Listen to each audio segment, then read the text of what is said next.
This meeting is being recorded. Wow, that was loud. Oops.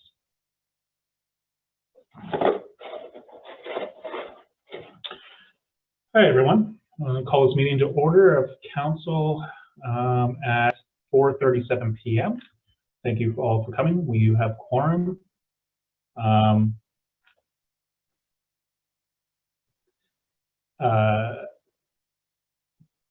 Sorry, I'll get into this later.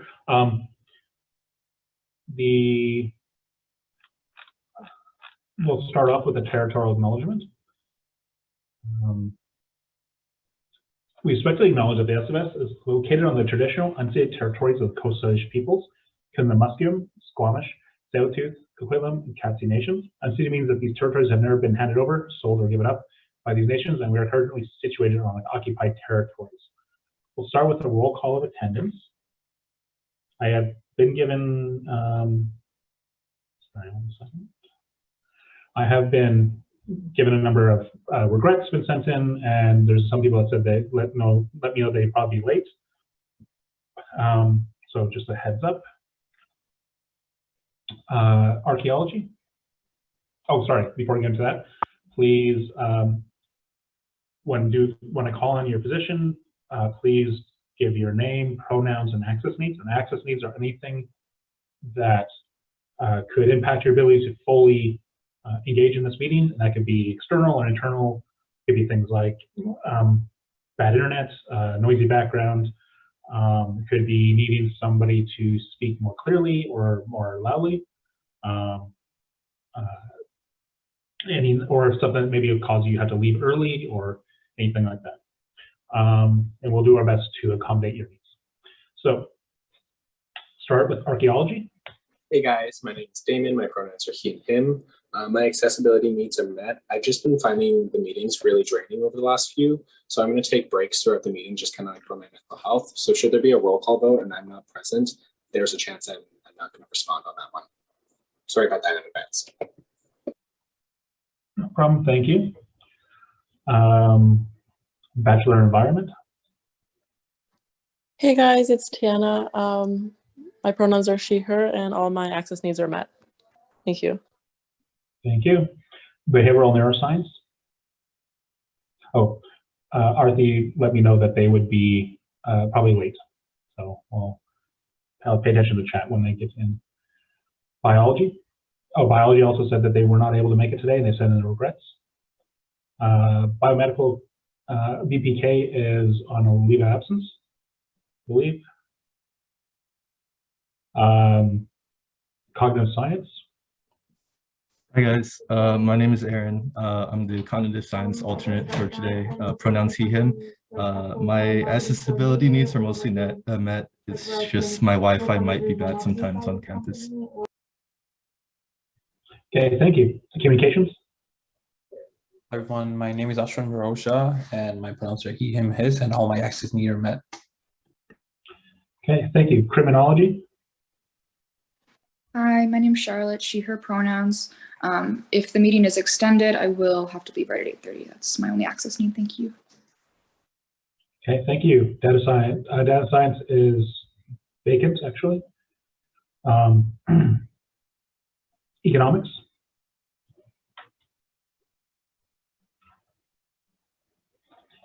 Economics. Okay, education. Hi everyone, I'm Jen. My pronouns are she and her, and all my access needs are met. Thank you. Thank you. Engineering science.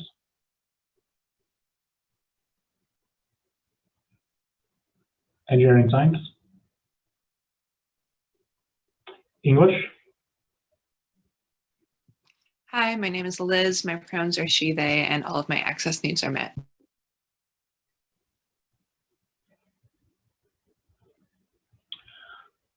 Thank you.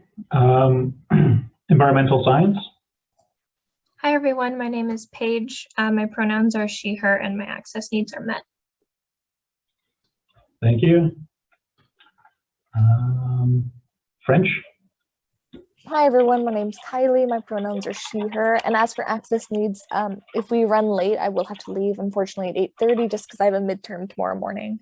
Thank you.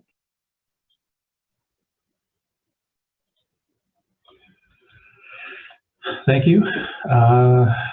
Gender, sexuality, and women's studies. Hi, name's Stephanie, pronouns she, her, hers. Access needs, I just have to leave at 6:20. And yeah, that's everything. Thank you. Okay. Geography. Hello, my name is Natasha, she, they pronouns. All my access needs are met, but again, I'll have to leave at 8:30, so hopefully we'll stick to that. Okay, thank you. Global Asia Studies Student Union. Hi, my name is Eunice, pronoun she, her, and all my access need is met, but I'm now on the transit, so my internet is a bit unstable. Okay, thank you for letting us know. Health Sciences, I believe that they'd be late. Interactive Arts and Technology. Hello, my name is Jeremy Felix, pronouns he, him, and they, them. I've been fairly sick, so I might just need to take a step out once or twice. Thank you. Okay, thank you. International Studies is on a leave of absence. Labor Studies. Hi, my name is Justin Chen. My pronouns are he, him, his, and for accessibility needs, I'm on campus and the Wi-Fi is not so good. Okay, thank you. Linguistics. Hi, I'm Olive. My pronouns are she, her, and all my accessibility needs are met. Thank you. Mathematics.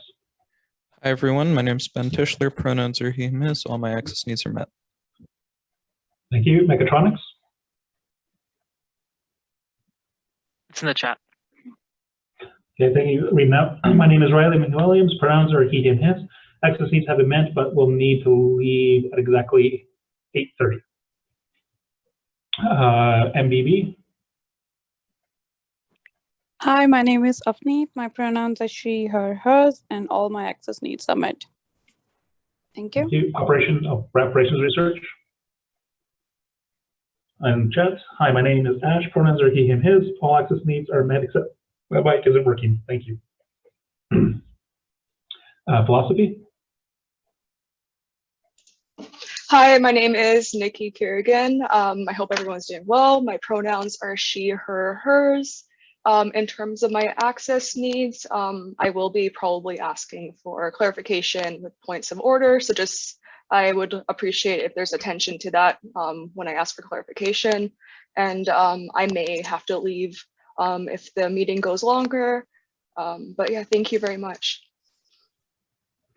Thank you. Physics. Hi, my name is Graham Rich, pronouns he, him, his, and all my access needs are met. Thank you. Political science. Hi, everyone. My name is Abby. He, him, his pronouns, and all my access needs are currently met. Thank you.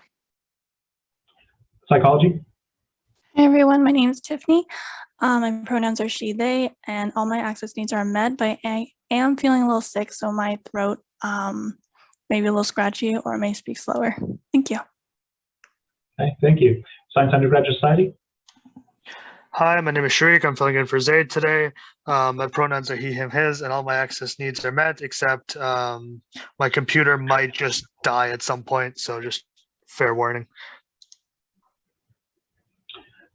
In chat, Arthi, hi, my name is Arthi, the BNSS counselor, and pronouns are she, her. All my access needs are met, but I will have to leave the meeting right at 8:30 because I have a commitment right after. Sorry for being late. Okay, thank you, Arthi, for letting us know. Okay, Society of Arts and Social Sciences.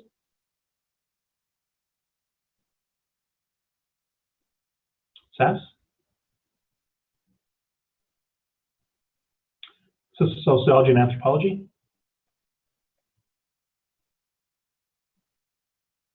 Hi, I am Kayla, pronoun she, her, hers, and all my access needs are met. Thank you. Okay, thank you. Software systems. Shashank let me know he might be a little bit late. Stats. Hello everyone, my name is Gia. My pronouns is she or her. all my access needs are met. Thank you. Sustainable Energy let me know he won't be able to make it, so he sent in regrets. Have I missed anyone in the counselors? The student unions? I maybe joined a little bit late.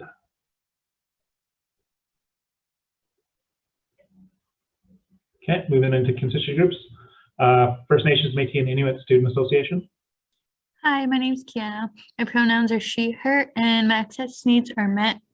However, my battery is kind of running low, so I might disappear and come back again. Okay, thank you. International Student Advocates.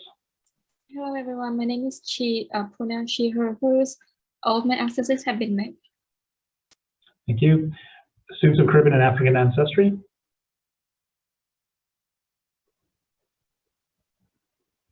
Soka.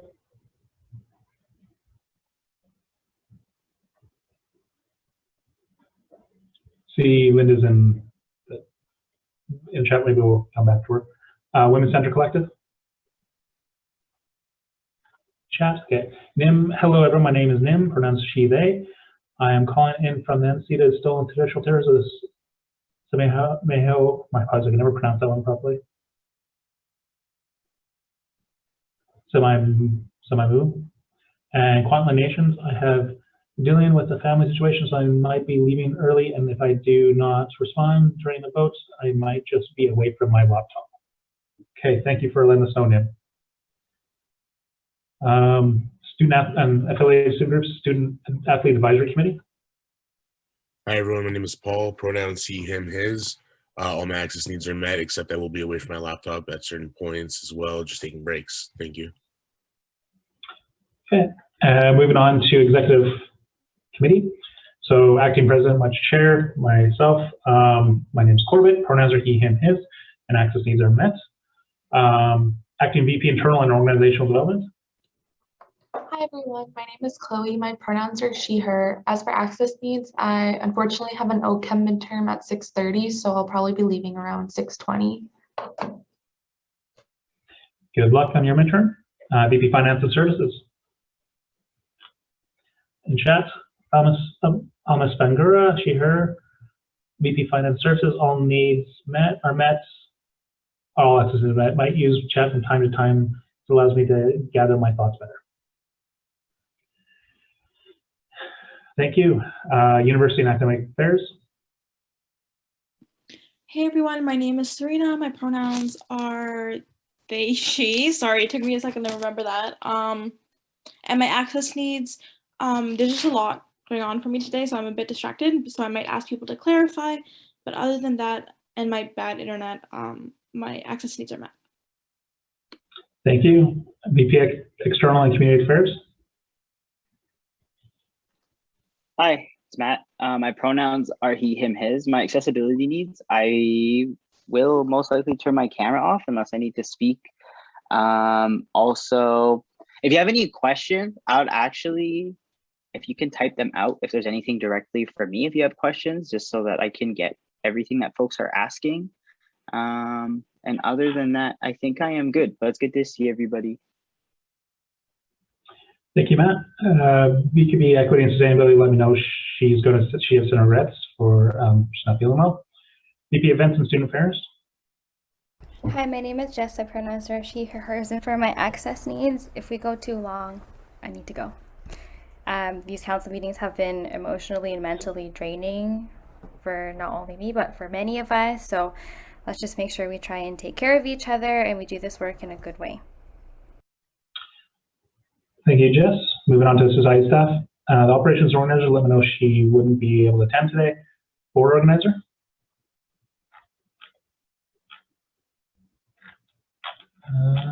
Ella's not in the chat, so okay. And BD let me know she can attend. Policy research and community affairs. Administrative assistant. Hi everyone, I'm Simmer. My pronouns are he and him, and all my access needs are met. Okay, and building manager let me know he wasn't able to attend due to a last minute meeting came up. So also the point 3 leave absence is just announcing the International Studies Student Association is on leave. Biomedical and VPK is on a leave, and Science and Undergraduate counselors on a leave. Okay. Moving on to 4.1, consent agenda. Be resolved to adopt the consent agenda by unanimous consent. Is there any objections to the items in the consent agenda? Please list yourself.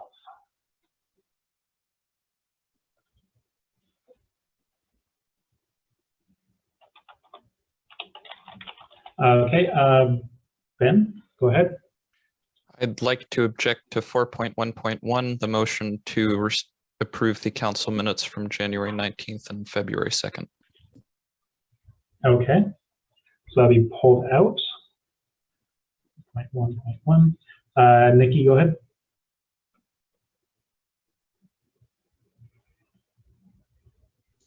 Hi, I have a question actually. It's more of like point of order. So if I want to add an agenda item, is this the part where I do it, or is it? Not yet. Okay, this is we'll do that in the next section of adoption of agenda portion. The consent agenda is just there to allow us to approve a number of different items that are generally non-comfort, that generally wouldn't take a lot of debates to do or pass, because so that we don't slow ourselves down with all the moving and seconding and stuff. Thank you. Okay. Yeah, we usually do it in one big batch, just for yourself and all the new counselors. So Ben has objected to 4.1.1. Any other objections?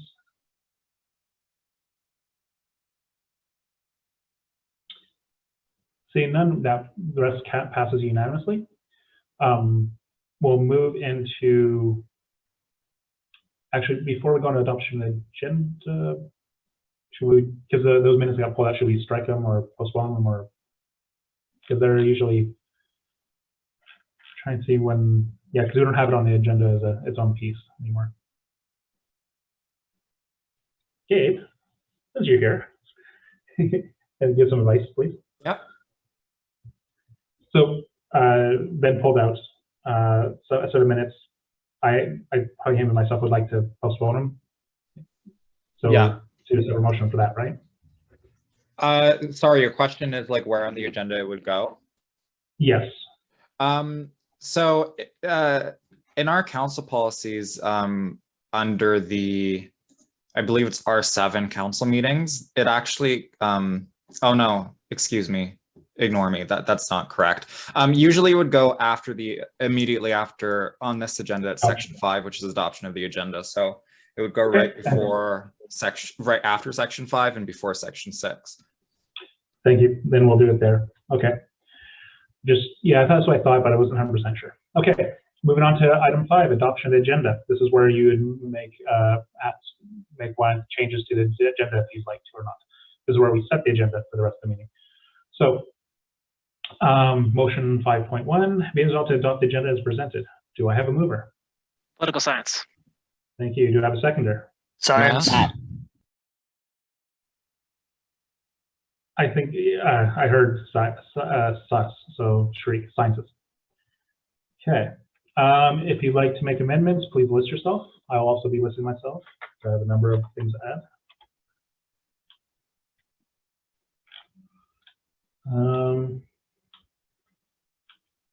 Okay.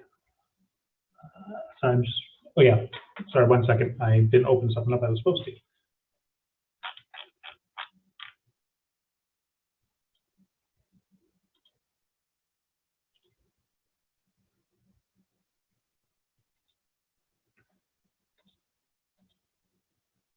Okay. Matt, go ahead. Yeah, I would just like to amend the agenda to include an announcement for the SFU Healthy Campus Award for the sub. Okay. Thank you. Nikki, go ahead.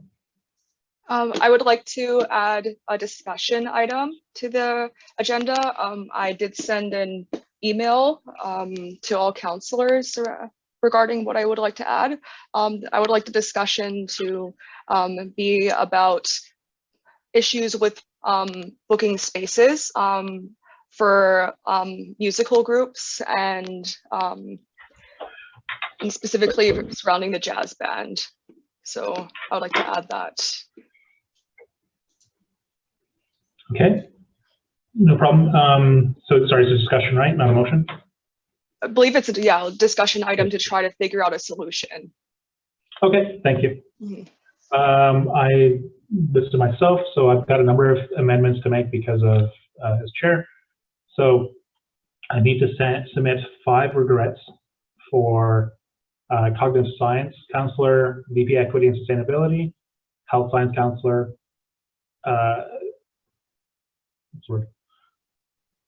the C's counselor, the sustainable energy and engineering, and the biology counselor. I would like to also, I'll have to amend the agenda, add a point for minutes to go right after the adoption of the agenda for the 2 items that Ben requested to be pulled out. I need to strike the presentation from No Cops on Campus. That's been moved now to next meeting on the 16th. I'd like to add some discussion items as submitted through email. One from the health sciences counselor, the SFU room booking restrictions as a discussion item.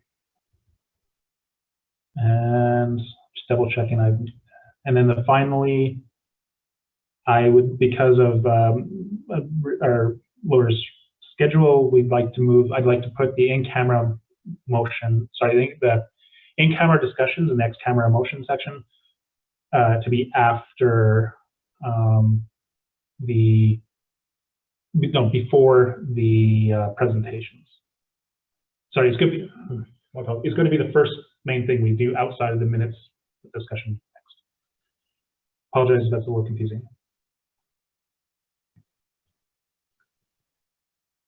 So just for clarity, we need a new section for regrets. We need to have a section for the minutes. And then the next after that is in camera, the next camera, then presentations, and new business, discussion items, etc.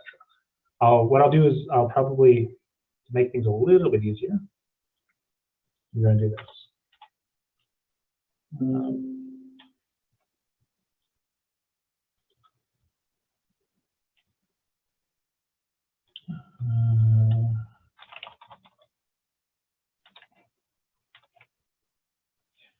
Actually, what I'll do is part of the minutes is I'll just move to postpone. I'm getting ahead of myself. My apologies.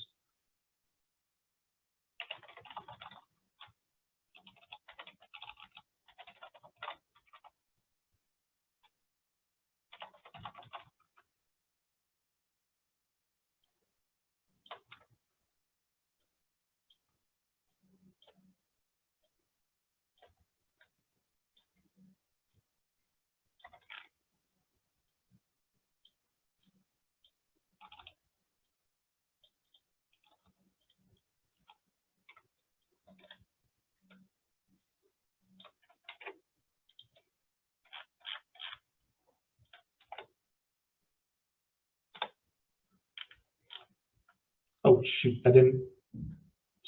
Oh, that's really ugly. It didn't respect all the things I put in, the bullet points. So that's not helpful. Okay.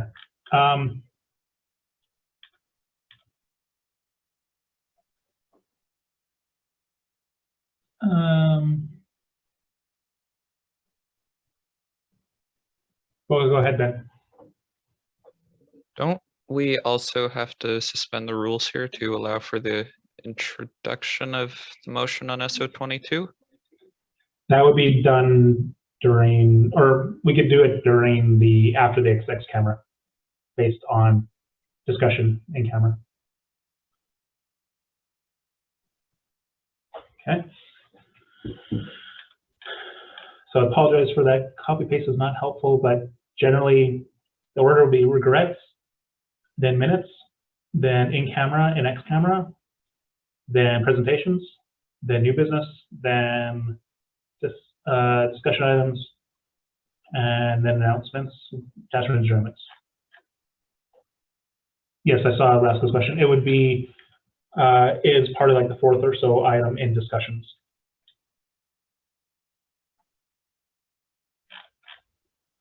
What time is going to be based on how we go.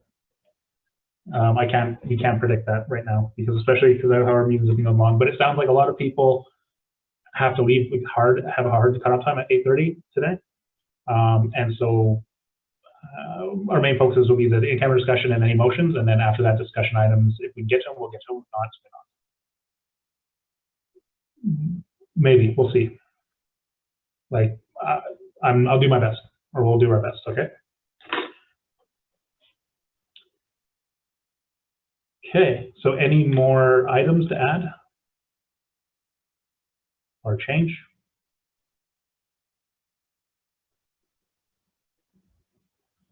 Seeing none, we will I'll close that up and we'll go to I'll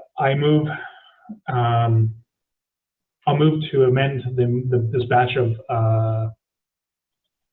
motions. Sorry, this batch of amendments. Do I have a seconder? Political science. I heard math. Any discussions on my amendments? Or on this batch amendment?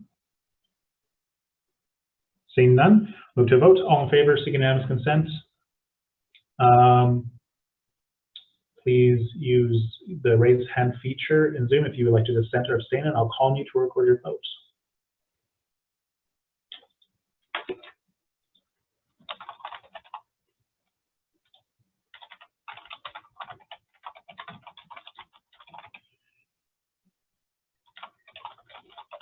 That carries unanimously. We're now back to the main motion that's been amended.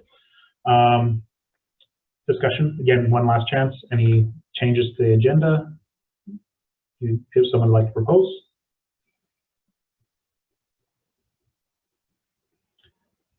Seeing none, we'll go to a vote. All in favor, seeking unanimous consent. If you'd like to abstain or dissent, please use the raise hand feature in Zoom, and I will call on you to record your vote. That passes unanimously. Okay, so we'll move on to regrets. I'll do it in batch. I move to accept the regrets for the following counselors: the cognitive science counselor, the VP, or the health science counselor, the SEES counselor, SEESS counselor, biology counselor, and the VP equity and sustainability for this meeting. Do I have a seconder? Math. Thank you, Math. Do you have any discussion?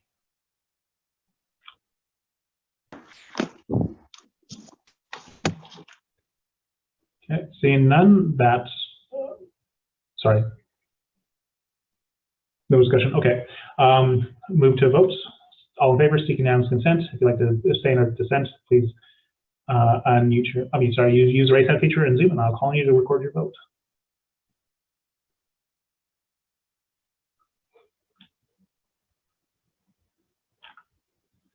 Okay, that carries. Before I move on, just do a quick announcement. SOCA counselor is in earlier, but they're on the way home, so they phoned in. So that's their access needs they'll be home soon. And also the board organizer is here, also on phone, but for whatever reason they couldn't unmute themselves, so they weren't able to give their access needs. Okay, move back into our agenda. We're moving into minutes, approval of minutes.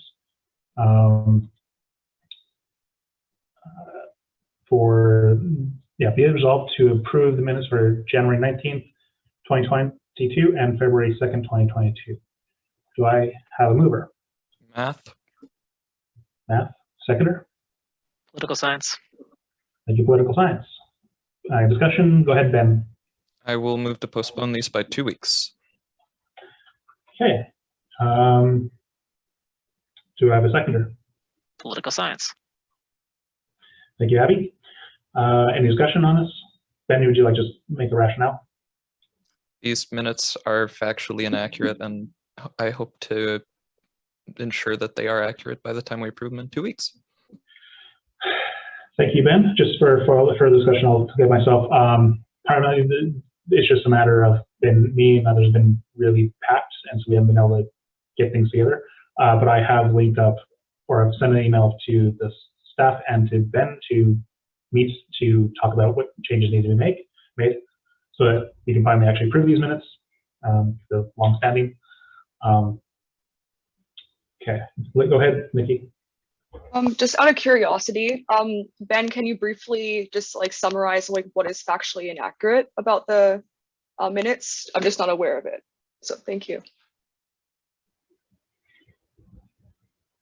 Go ahead, Ben.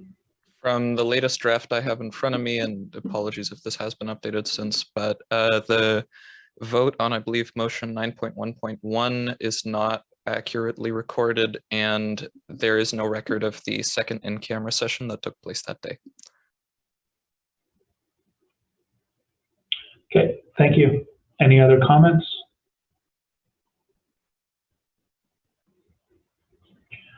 Seeing none, we'll go to a vote. All in favor, seek unanimous consent. If you'd like to abstain or dissent, please use the raise hand feature on Zoom, and I'll call you to record your vote.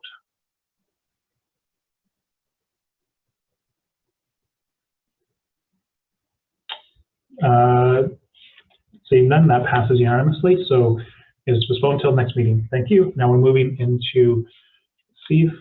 Give me 1 minute to double check, because I think we're supposed to move now into in camera, but I'm not sure if the person's here yet. Give me 1 second. If you're looking for me, I'm here. Oh, thank you. Sorry, I didn't see. Awesome. Okay. We give it 1 minute. We need to open up a breakout room and move everyone over.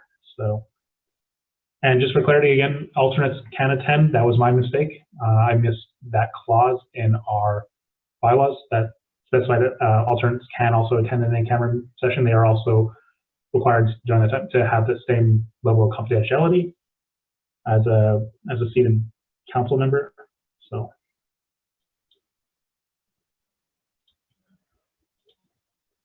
So give me 2 minutes to get this sorted out.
Okay, I believe I got everyone that can attend.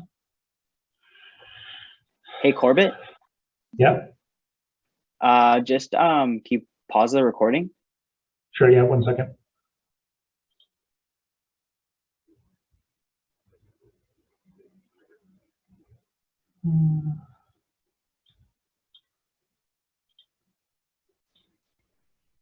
This meeting is being recorded. Hi, everyone. We're back. I'm going to move back to camera. So I would like to move that the SS goes, or that council goes ex camera. Do I have a seconder? Political science. Thank you, political science. Do I have any discussion?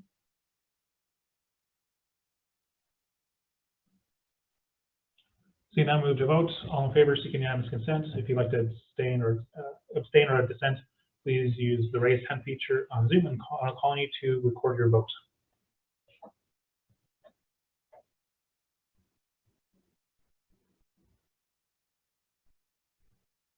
Seeing none, that carries unanimously. Thank you. I'd also like to move to amend the agenda to add 2 motions. Sorry, Ben, could you copy paste that motion? Yeah, I can. One sec. That's one thing I don't like about it.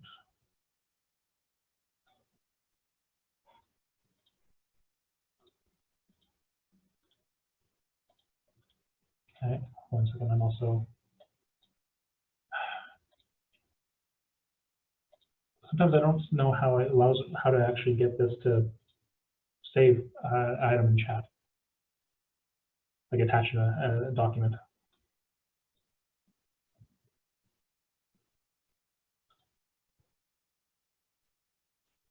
Anyways, okay. So I'm going to move 2 motions. One is motion is to suspend rule 1.2. And the second one is to add a motion to create SO 22. Okay, point of order. Go ahead, Ben. Don't we need to suspend the rules first before we deal with the policy? Because Yeah, it could. Let's do that. Wouldn't we only want to move the first one though? Just before we move on to considering adding an item which would traditionally be out of order, wouldn't we need to suspend policy first? Okay, I see where you're talking about. Yeah, we'll do that first. Thank you. So yeah, I move motion titled suspension of rules 1.2, rule 1.2. And the language is, actually, you know what, I'm going to change this slightly to say,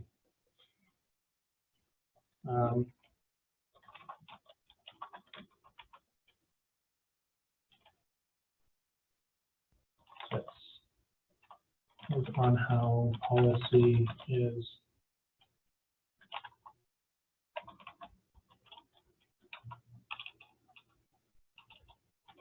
changed.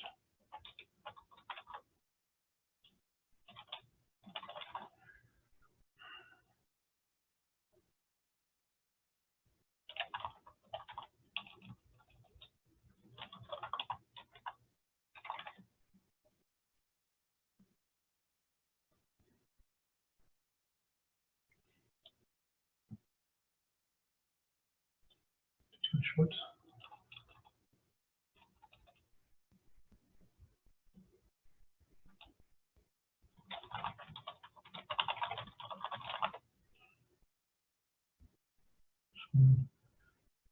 Sorry, everyone, for this big delay.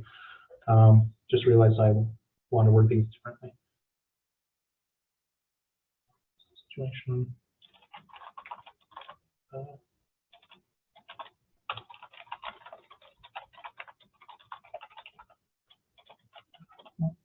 Committee.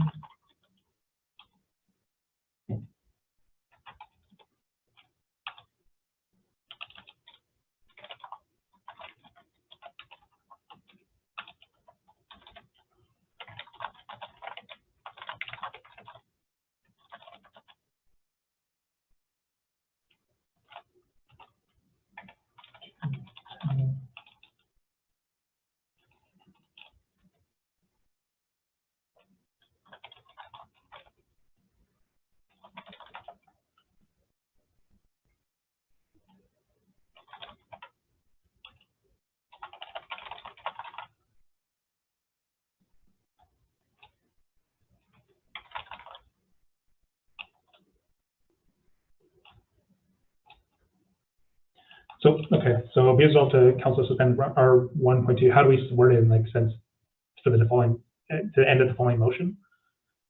Like it's I don't know how to word that right. We're suspending it to take up the motion? To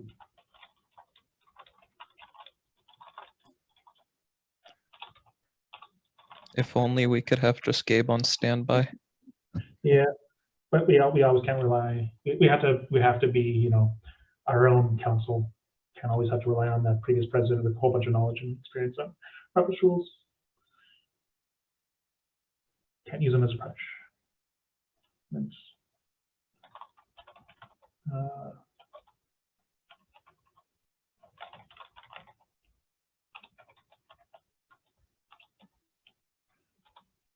How does that look? It's PM-1.2, not R-1.2. PM? Yep, because we're suspending the okay. policy manual. Yeah. 1-2. Yeah.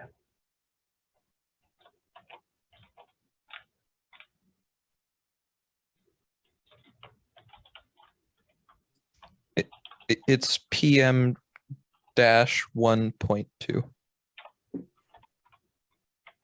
Okay. Okay, so I'm going to move the motion entitled suspension of PM-1.2. Whereas PM-1.2 sets rules on how policy is notified and changed, whereas due to a time-sensitive situation requiring adoption of new policy in the form of an ad hoc committee entitled SO-22, here's all the council suspend. Be it resolved that council suspend PM-1.2 to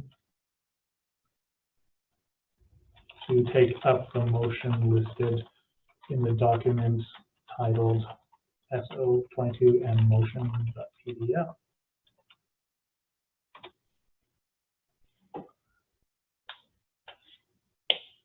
Okay, so I'll reread that whole thing again. Whereas PM-1.2 sets rules on how policy is notified and changed, whereas due to a time-sensitive situation requiring the adoption of a new policy in the form of an ad hoc committee entitled SO-22, here's all the council suspend R-1.2 to take up the motion listed in the document titled SO-22 and motion.pdf. Do I have a seconder? Math. Thank you, Matt. Apologize for this is confusing for some people, but we're going to, the goal of this is to, we have in the policy manual, to make change policy, normally you have to do a 2-week notice of motion and then to give and posted it to social media and send it to council and do other things. But due to a time-sensitive issue, we need to, we'll also go in more detail at the next motion for this, but we need to discuss this motion to potentially adopt it today so that we can go forward. Okay. Any questions on that? Any other comments, concerns on this motion to amending the agenda?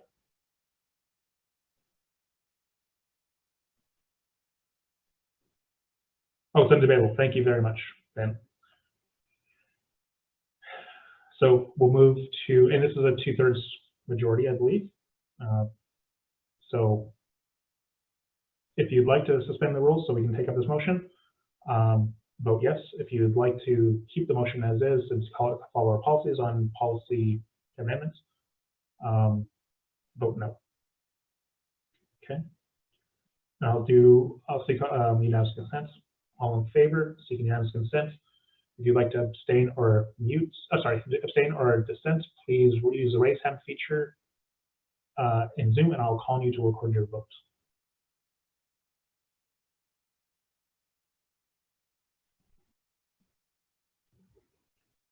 Okay, that passes unanimously. We are now taking on the motion as listed in SO-22 and motion doc.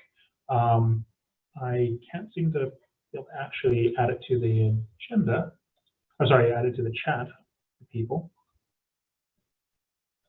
I don't know if that's something I've restricted myself from doing or not, but I can share the screen again.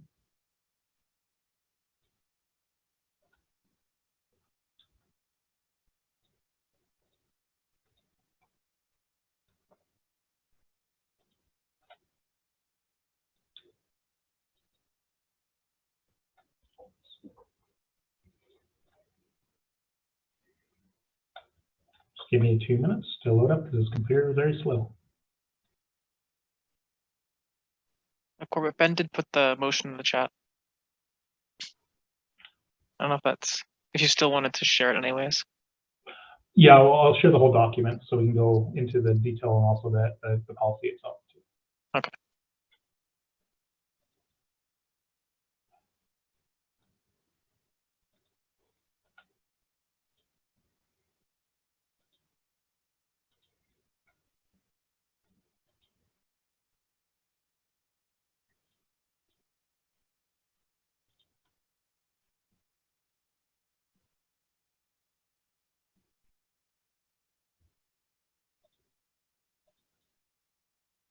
Is everyone able to see this?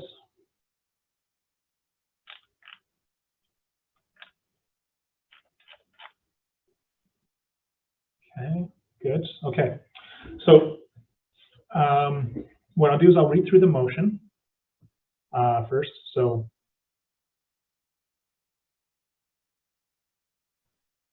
okay, that's a mistake on the top. Anyways, whereas on or about January 19th, 2020, SFSS Council approved closing the student union building from January 24th to February 18th inclusive due to the rise of the Omicron variant. Whereas in or about January and February 2020, SFU sent the SFSS executive 3 letters expressing concern about the closure of the sub. A final letter, SFU put the SFSS on notice that it considered the closure of the sub to be in breach of the lease. Whereas on or about February 16th, 2022, Council resolved to open the sub effective February 22nd, 2022. In the course of that meeting, Council moved in camera to discuss the letters received from SFU and the legal strategy in light of those letters. These letters were only discussed in and in-camera portion of the meeting. And whereas during the in-camera portion of the February 16th meeting, an unknown counselor posted to Reddit that the SFSS was concealing that it was in breach of its lease of the sub. And whereas subsequently on February 25th, 2020, SFSS executive members heard that a recording of the in-camera portion of the February 16th, 2020 meeting was circulated. And whereas disclosing of any information disclosed in an in-camera session of council constitutes disclosure of information designated as confidential, thus in prima facie in breach of policy R-5, ethical standards of conduct and conflict of interest for council and its committees, the ethical standards policy, section 5.2M, and of members' fiduciary obligations. And whereas council has determined that it is appropriate for the potential breach to be investigated and for it to receive recommendations with respect to appropriate disciplinary measures. Therefore, be it resolved that council establish by standing order an ad hoc committee to investigate public disclosure by councilors of information shared in the February 23rd, 2020 in-camera session of council. Sorry, it should be February 16th in-camera session of council. Be further resolved that council adopt the standing order attached here to as Schedule 1.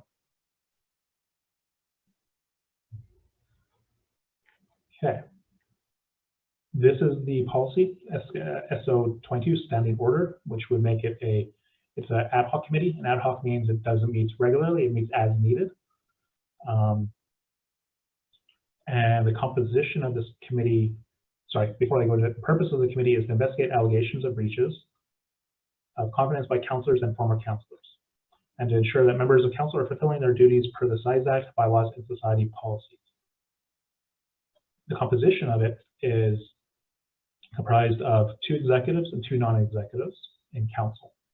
The chairperson, which is president, vice chair of council, the vice president, internal and organizational development, and the chairperson of oversight committee. In this case, sorry, I mean the chairperson of the oversight of executive officers committee. This committee has the power to for investigations in conducting investigations in accordance with 22.3, and it may request specific documentation from counselors and members of the executive committee related to their investigation. And if these documents are confidential, they should be reviewed in camera session of the committee. Review documentation of the site, including but not limited to executive committee meeting minutes, council meeting minutes. Compel members of council and executive committee to answer written questions or provide testimony about the committee to investigate any matter within its mandate. If a member of council does not fulfill the committee's request for testimony, the committee may pass a resolution to recommend that council pass a censure that resolution at a meeting of council. At the conclusion of the investigation, the committee is to they have to determine whether there was an ethics violation or breach of fiduciary duty by a counselor or former counselor, and if so, they can recommend to council to pass a censure resolution to request have council request resignation of the counselor, or recommend that council initiate impeachment proceedings to remove a counselor from office. But prior to making any recommendations, the committee must provide council with an opportunity to be heard with the counselor with an opportunity to be heard with respect to the finding of an ethics violation or breach of fiduciary duty. Also, when it makes a recommendation, the committee must produce a detailed written briefing of the committee's deliberations and investigations included in the committee's meeting minutes, be submitted to council. And it must include but is not limited to the source of data, any society policies, bylaws that may have been breached, a written summary testimony, if there is any, the findings and conclusions of the committee's investigation, and recommendations on disciplinary action to be taken by council against the counselor. Generally, the chair is responsible for be the main source of communication, so they request on behalf of the committee, council provide written answers or provide testimony, submit written briefing notes to the committee's investigation to council, answering questions at council meetings about an investigation of council. This will be in camera, of course. It's supported, the committee is supported by the Policy, Research, and Community Affairs Coordinator, a staff member, who is both our policy person, but also our privacy officer. And the committee shall report to council on the status of its investigations at each meeting of council, and they should try their best effort to finish this by April 30th, 2020. This is why it's time sensitive, because that's when council cycles over and there's a new set of members. Committee starts with consensus, but if not, then they use a majority vote.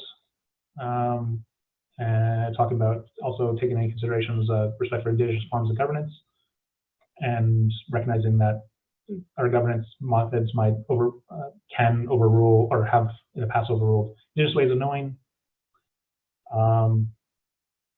That we should also encounter indigenous forms of governance and invite elders for support and advice if needed, and also to look at other indigenous forms of governance, including talk-in circles, transfers, process, and community engagement. There's also three new areas. One is around conflict of interest. If a person is found in conflict of interest in their role as a member of the committee, then they need to recuse themselves. And if they refuse to, then the committee itself can determine if the person is in conflict of interest and move to remove them as well. Dual membership, because we've had some time in the past where someone was filling in a role, like for instance, the vice chair of council, as also for a time was also the chair of the oversight committee of executive officers. If there's a situation where someone's filling dual roles, then council can add another person, another council to that committee. And then finally, if for whatever reason, if the investigation goes past the fiscal year, so past April 30th, then those members of the committee, if they're no longer able to serve because they're change their position or they're no longer a member of council, then they, upon the committee's request, can serve as advisors to support the continuing of the investigation. It's a lot of stuff I just said. So it would be good if anyone had any questions on this.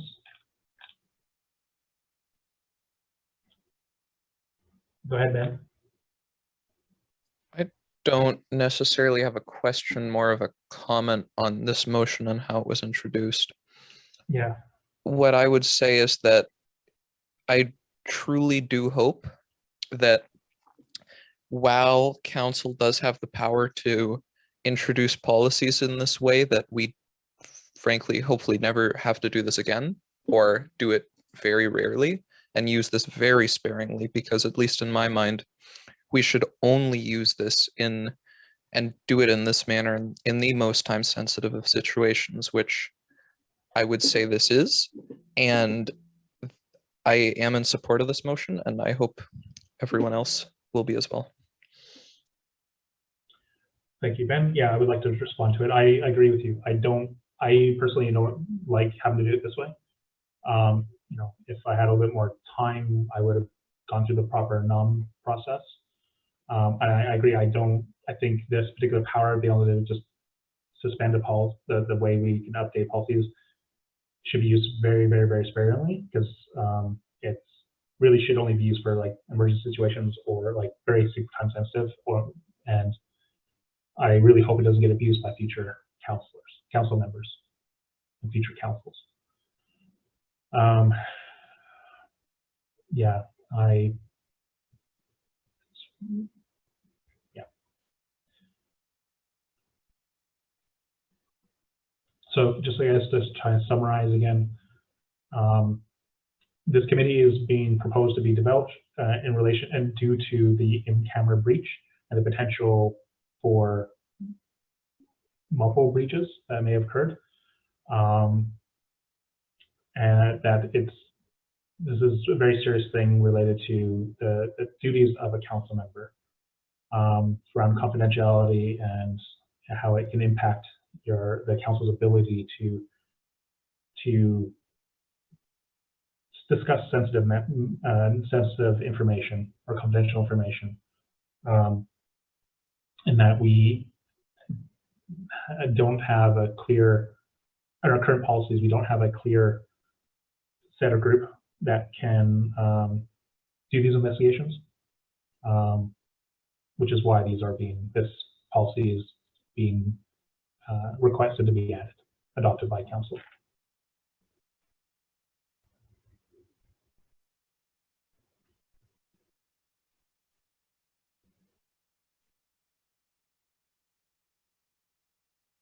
Any other questions, comments, or concerns?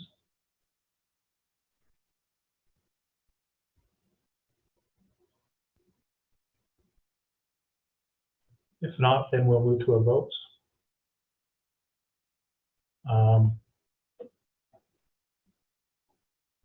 Okay, all in favor? Seeking unanimous consent. If you'd like to abstain or dissent, please use the raise hand feature and in Zoom, and I'll call on you to record your vote.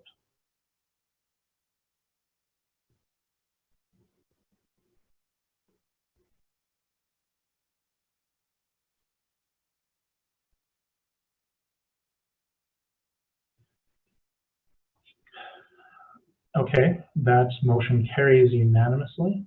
So this policy is SO22 will be added to our policy document, and the committee will be formed. And we will be providing updates to council at every meeting going forward in this investigation. Okay, thank you, everyone. We will now move back to our regularly items. We have babies a bit more an hour to go, so my feeling is we might only get through the motions, the new business items, and the presentation, and we'll see how that goes. Okay.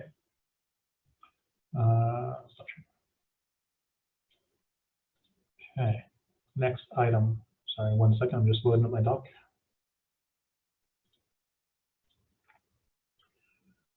Presentations. SUS spring formal proposal. Because you probably want to share something, Shrek, I'll need to make you a co-host temporarily. So give me 1 second.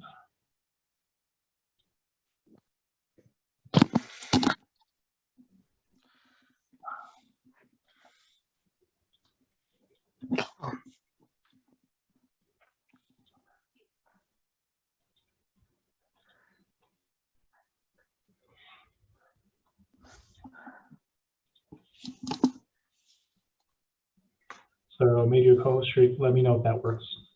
You're able to share. Just give me 1 sec to try.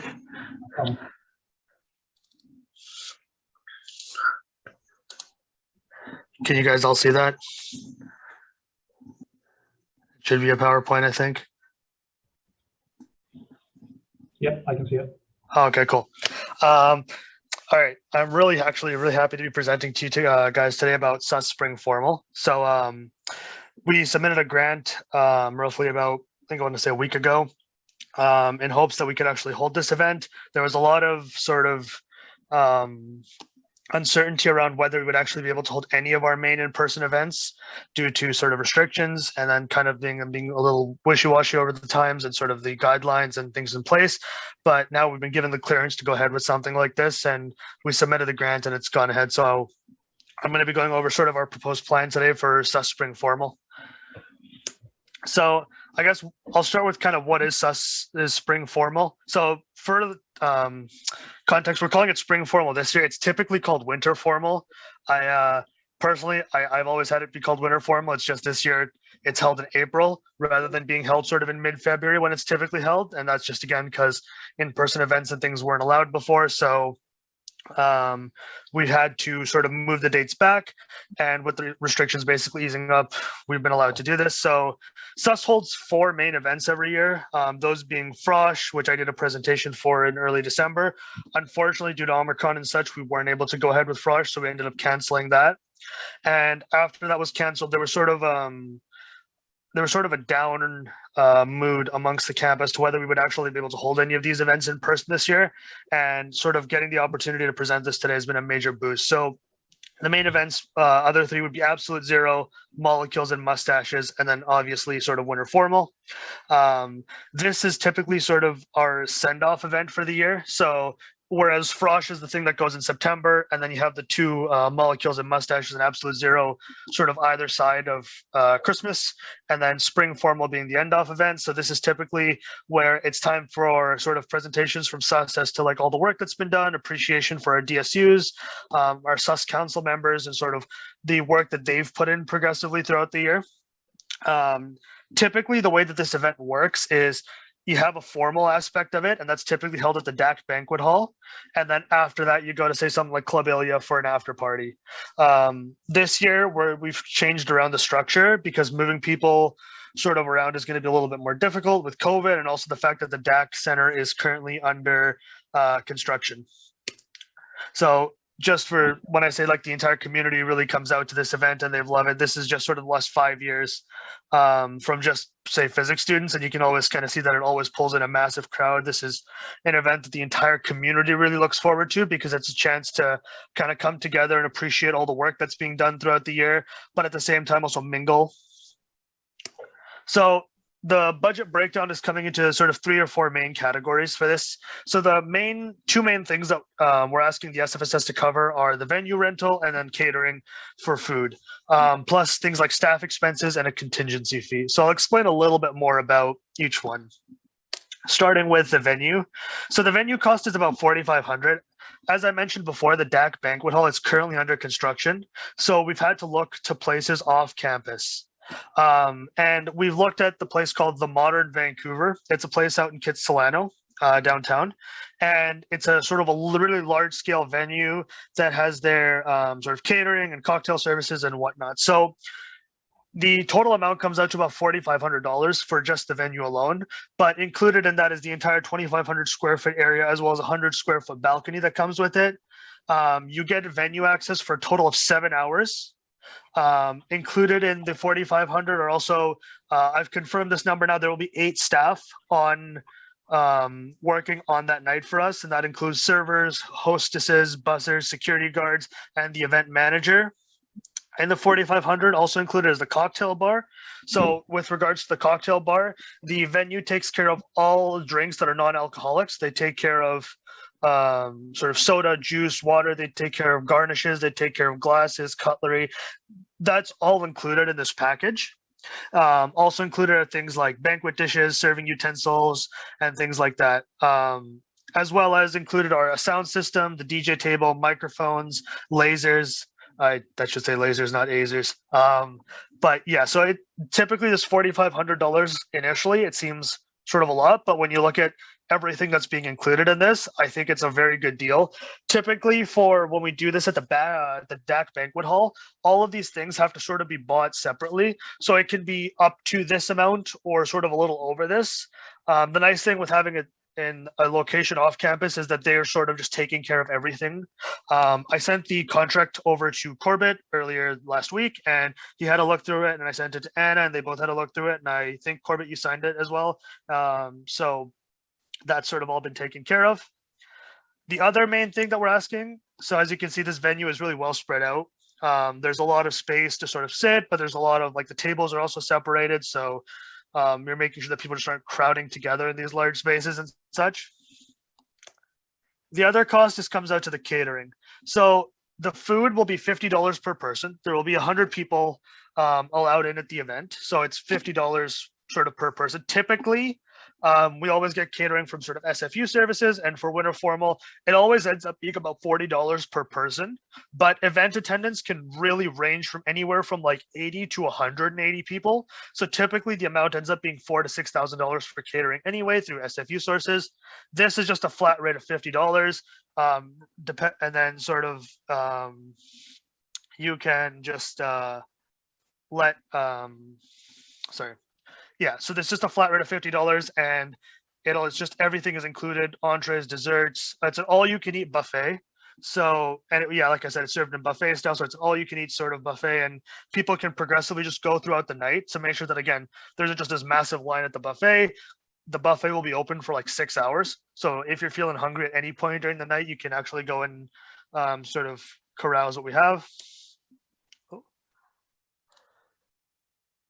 So the other thing being, as I mentioned before, typically the way that this works is it starts at the DAC banquet hall for formal, and then it goes to Clubilia for an after party. This year we won't be doing the after party because sort of drinks will be included at the event. So I have gone ahead and I've done the registered serving course that's required, and I've acquired a special events permit, as well as acquired all of the training required to sell alcohol and make sure that we have a liquor license, all the permits, and that's also why we're limiting this event to 19 plus, to make sure we're following all the rules. I can share any of those documents with people who'd like to see them. I have them on record. And like I said, I've completed the responsible BC services course to know what's allowed and what's not allowed, as well as we are getting in the $4,500 that I mentioned before, we're getting highly trained bartenders and servers and hostesses who have also all completed these courses as well. So I kind of thought I'd just share the menu. So included in the 5,000, this is just tentative for now, but it will sort of be finalized in the coming weeks. We've included vegetarian options. We've included pescatarian options to make sure we can encompass as many people as we want. So things like smoked salmon knaps, providing the vegetarian option for our entrees being an eggplant parmesan, and then the sort of meat option being a slow roasted top sirloin, which for anyone who doesn't know is just a piece of steak. And then other things that are also included in the menu there. So COVID-19 safety. So like I said, we will be checking for vaccine cards at the event. Like I showed in the earlier picture, the venue is sort of well spread out to make sure that you aren't clustering and you aren't like having a lot of people sort of just on top of each other. There's a lot of sitting space. There's a lot of space for tables. And what you couldn't see actually in that picture is there's a curtain on the other side. So you can even extend the venue if need be. The other thing will be, so again, as I mentioned with buffet, the buffet will be sort of open throughout the night, and people will be going sort of in tables at the beginning. So they're not, again, having a huge lineup of people. People will also be provided, for those that don't know, like buffet gloves. So when you're actually handling the utensils, you're sort of wearing your glove the entire time and you're holding your plate in the other hand. That way you're never actually making direct contact with any of the sort of serving materials for it. So the miscellaneous costs include things like the DJ for the event. It includes the photo booth, extra staff if needed, and a photographer. These are all typically things that we have at Winter Formal, and we've had them for the last 5 or 6 years. And I would typically envision that it would be cheaper than this due to things like, again, like ticket sales, which will cover a lot of the other expenses as well. So as you can see, people really love this event. A lot of people come out, and it's a lot of fun. You come out with your friends, you come out in big groups, and you can really see there's a lot of benefit to this. Again, like, people love the sort of photo booth aspect of it because you can keep a lot of these pictures and you can sort of keep what comes out of it. So why is this important? Well, for the start, this is an event that I would say a lot of people within the community really look forward to every year. Winter Formal is always a big occasion within the science community, and it's a testament to that is the fact that it's basically been going on for 5 or 6 years now, and it's always something that always sells out, and like tickets just go like hotcakes. It also provides all of the DSUs under SUS to come together and sort of present the work that they've done, as well as show off other things. And it's all, yeah, as I said, it's a chance to acknowledge sort of everything that's been done and put a wrap on it. This is typically the end of the year event. There's nothing really after this. It's just transition reports. So this is sort of a nice way for the current team to sort of send it off to the next team and then put a nice spin on the year. That's my presentation. Thank you for hearing me out, and I'd be more than happy to answer any questions.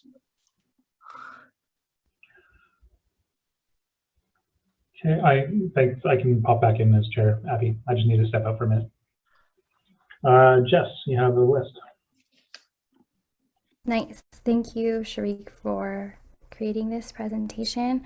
I have a lot of questions, so I was wondering if we can do it back and forth. Okay, Corbett, sure. is that okay? Oh. Okay, so the first one I have is, are you going to have quiet spaces for those who need it? So I want you to think about accessibility. How are you going to ensure that? So there is 2 rooms in the back, which are set aside for people who need spaces. So like, as you can see in the picture, the venue is very colorful. There's a lot of music and stuff going on there. Like I said, there's a curtain that we can pull directly in front of people, so people who need to take a break can step out into that quiet space where they won't be disturbed or anything, and there'll be security sort of in that area to make sure that there's no disturbances going on, as well as the balcony space that's outside. And so behind those curtains, how do you ensure that there's going to be safety of the people who are behind those closed areas? So we'll have, like I mentioned before, we have security staff that are provided by the venue, and they're well trained. They do events like this on basically a weekly basis. Getting people at sort of this venue can be rather challenging, getting like bookings for it. So this is a really highly requested place, and these security guards have been trained, as well as further.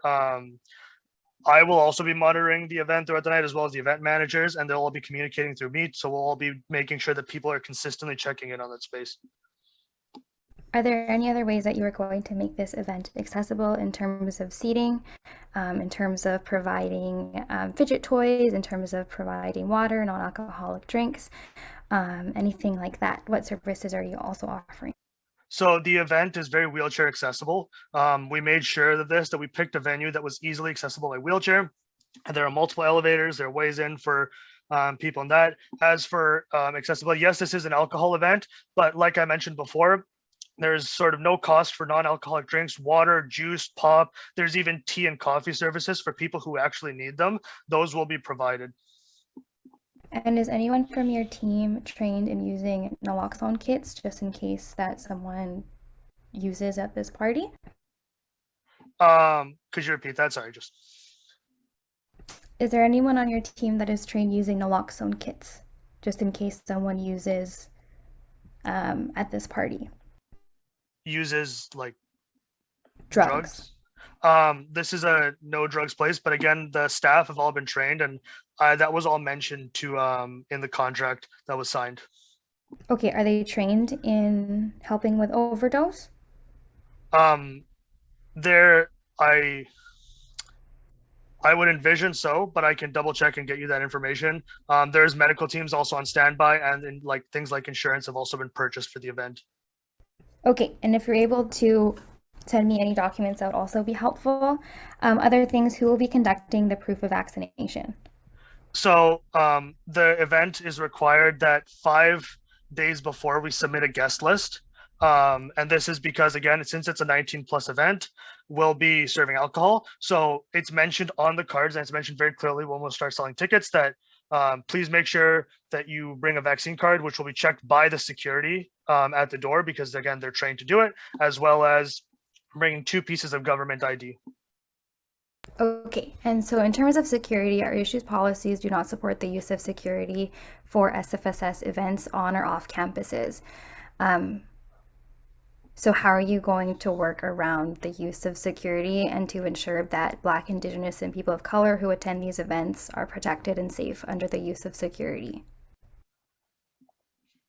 Well, so security will be reporting to myself with any issues. So again, all of the staff will be told on the day of if there's a conflict, to A, de-escalate, and B, to make sure that they're reporting all situations to us, so we can make sure that those groups are making sure that they're being handled properly, or if any issues that they bring up are being acknowledged. Okay, we might have to talk further outside of this meeting regarding security. I think that's one of my largest concerns. Another thing is that in the case that someone is too intoxicated, who will be there to support and what plans do you have in place? So in the event that someone would get too intoxicated during the event, under the Registered Services BC course, which I've completed, it says that if a person is too intoxicated at an event, you have to ask them to leave the venue. However, that doesn't actually end your responsibility there. So if someone gets to that state, we will be making sure to call them a taxi or making sure that they have a way home, while at the same time removing them from the premises, because that's what BC law requires. Okay, so please email me all of these documents, the PowerPoint, and your plans for security. That is in our issues policies, as well as if you need help with accessibility, please consult with Brianna, who is our accessibility coordinator from DNA. And I also want to bring your attention to an accessibility guidelines, and I'll put that in the chat as well. So after this meeting, I'll be expecting an email from you, please. Okay, for sure. Thank you. And would you just like the documentation for the proof of the certificate that's been gotten for the registered courses, as well as the plans laid out for the event? Yes, everything. Okay.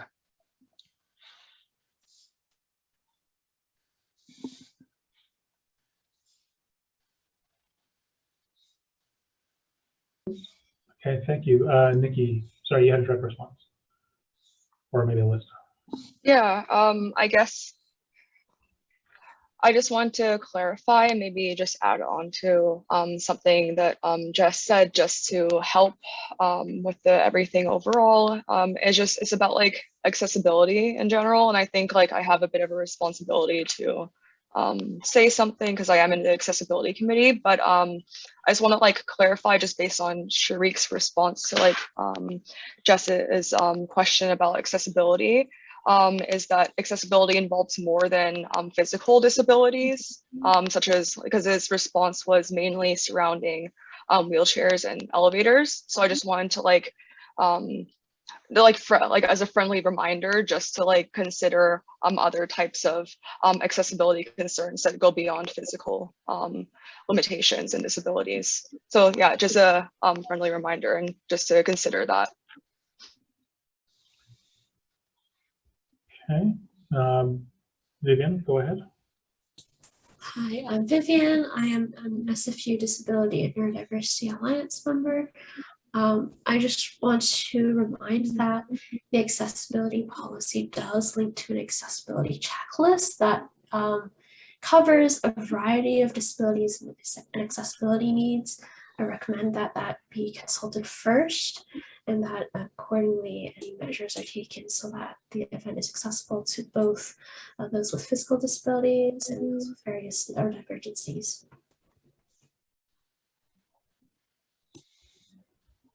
Okay, thank you, Vivian. Any other comments on this presentation or questions?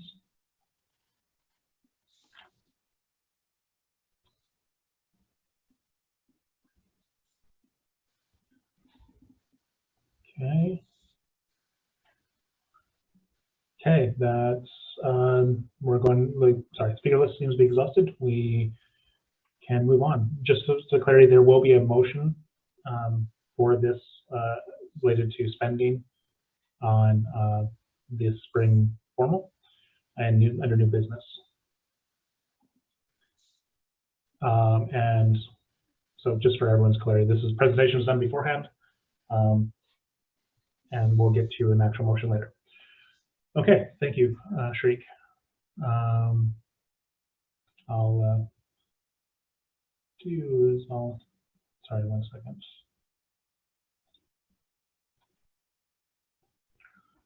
Just grabbing my agenda. Okay. We're going to new business. Now, the next item is committee appointments. I'm going to actually motion to strike this. The reason being is it's 7:45. There's still 4 more motions to go, and also some discussion items that I know is important. And committee appointments, only 3 appointments, but I think the process itself will take a little too long. And none of these committees are in concern for not being able to meet quorum because they should have enough people as is. So I move to strike the committee appointments motion. Do I have a seconder? Political science. I heard Matt. Any discussion?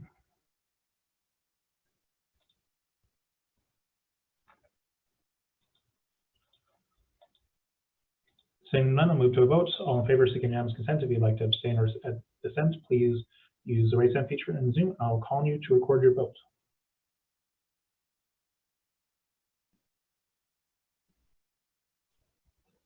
Okay, that passes. We're now on to the Simon Fraser Student Society - Sexual Violence Supports and Prevention Office Memorandum of Understanding Renewal. So this was sent out to council. Sorry, oh yeah, move on to that. Give me a second to bring up the actual motion itself so I can read it out properly.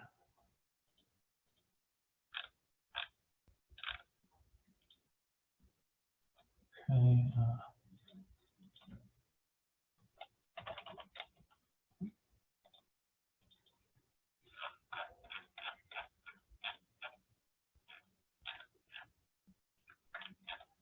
Okay. The motion reads, whereas the SFSPO was established after advocacy by SFS alongside other student unions across BC for the government to mandate creation of offices to properly deal with how sexual violence and misconduct is addressed. Whereas SFU now has policies and procedures relating to student conduct, S10-.05, and sexual violence misconduct prevention, education, and supports, GP44.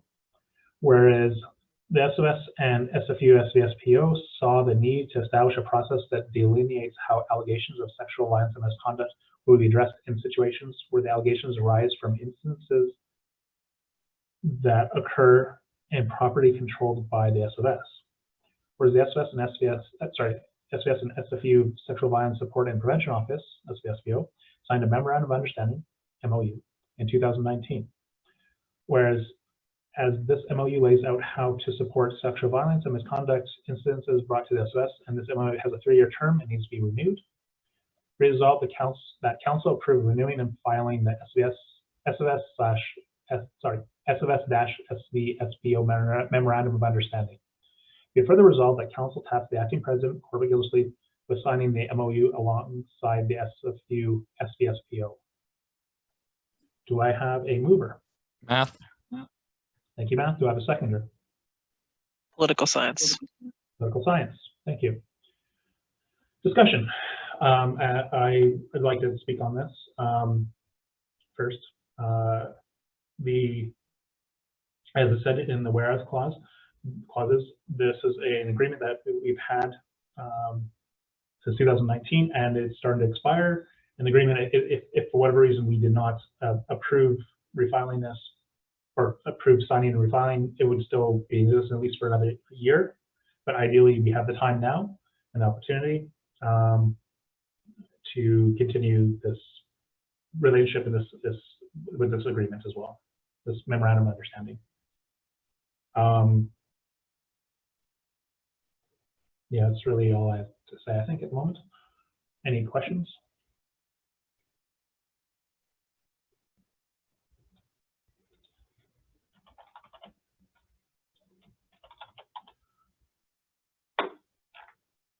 Any comments or questions or concerns?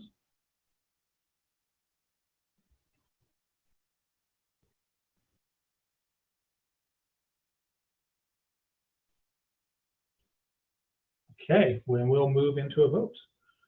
All in favor, seeking unanimous consent. If you'd like to, if you'd like to abstain or dissent, please use the raise hand feature in Zoom, and I will call on you to record your vote.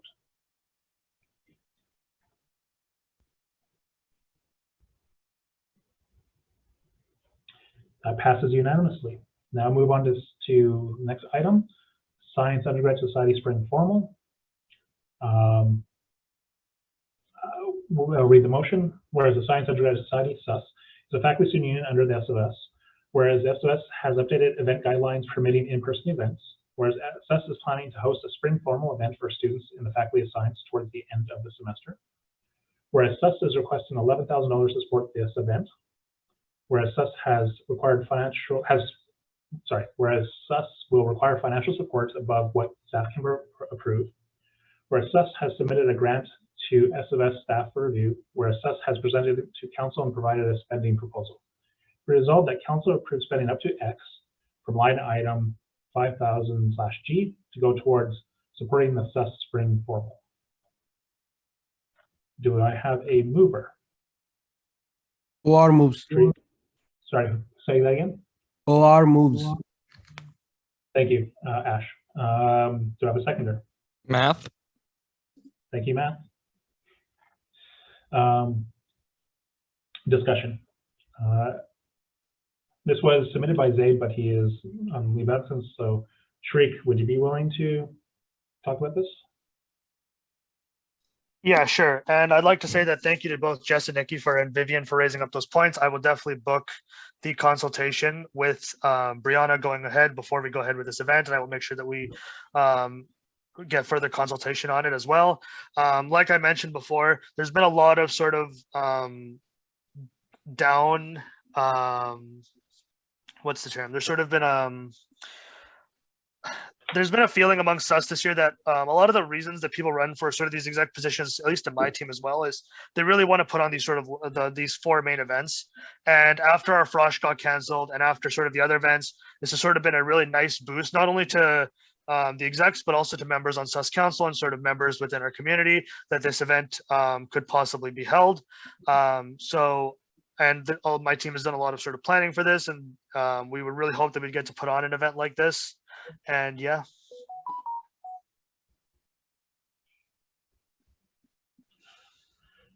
Okay, thank you. Any comments or questions or concerns?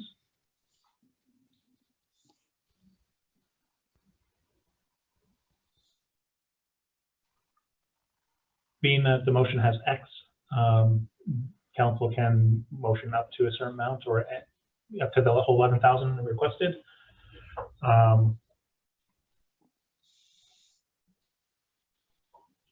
It's quite a bit of money, but I also understand the event is big.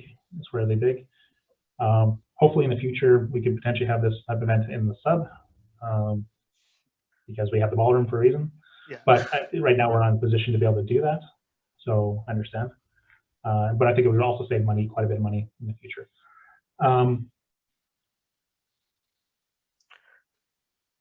I'll give one more kind of round of any questions.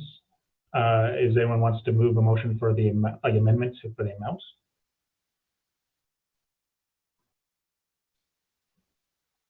Okay, I'll do it. Oh, sorry. Sorry, do we tell you how much to move, or? So what I can do is I'll move an amendment to the motion to specify an amount of money, and then we'll discuss that amendment and settle and go back forward. Okay, does that make sense? Yeah. Okay. So I move to amend the motion to read, be resolved that council approves spending up to $11,000 from line item 5000/G to go towards supporting the SUS spring formal. Do I have a seconder? OR seconds. Thank you, Operation Research. Discussion on my amendment of approving up to $11,000 to be spent on this event.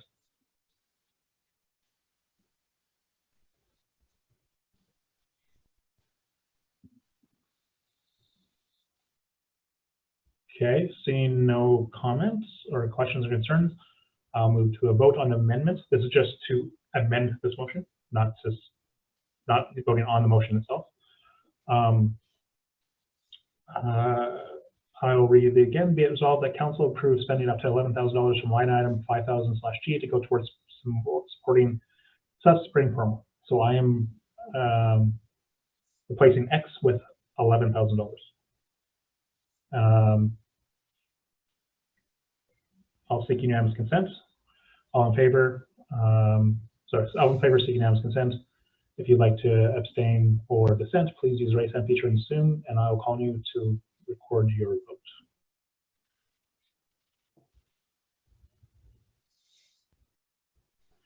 That amendment carries, so we'll now move back to the main motion, which has now been amended. I'll read out the whole motion again. Whereas the Science Undergraduate Society is a faculty student union under the SFS, whereas the SFS has updated event guidelines permitting in-person events, whereas SUS is planning to host a spring formal event for students in the Faculty of Science towards the end of the semester, whereas SUS is requesting $11,000 to support this event, whereas SUS will require financial support above what staff can approve, whereas SUS has submitted a grant to SFS staff for review, whereas SUS has presented to council and provided a spending proposal. Be resolved that council approves spending up to $11,000 from line item 5,000/G to go towards supporting the SUS Spring Formal. Discussion now. Liz, go ahead. Hi, I'm sorry if this goes back on the amendment you just made, and I have a lot of thoughts and I'm going to try to make sense of them. But personally, $11,000 is so much money.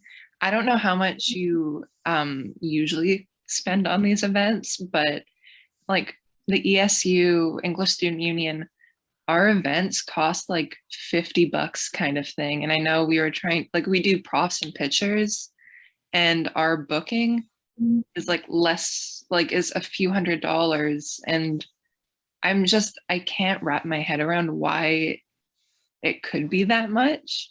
And I understand that you've chosen a really nice venue, but that amount is almost half of what the SFSS is going to be paying for masks.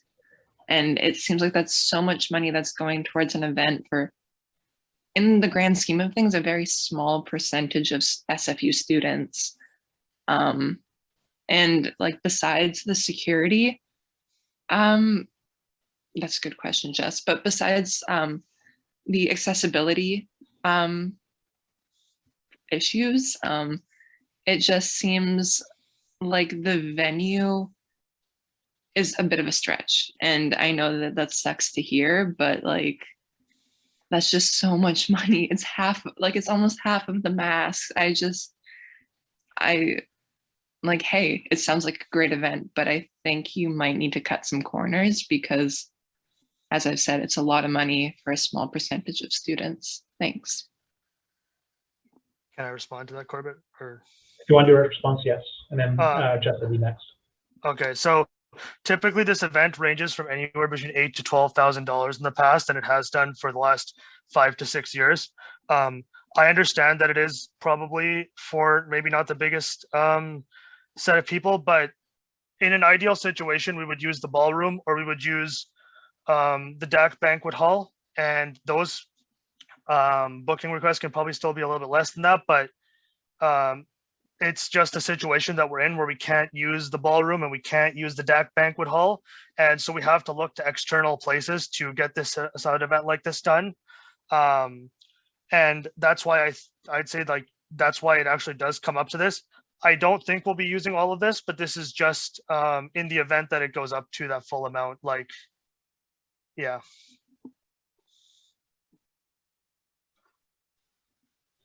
Okay, Jess.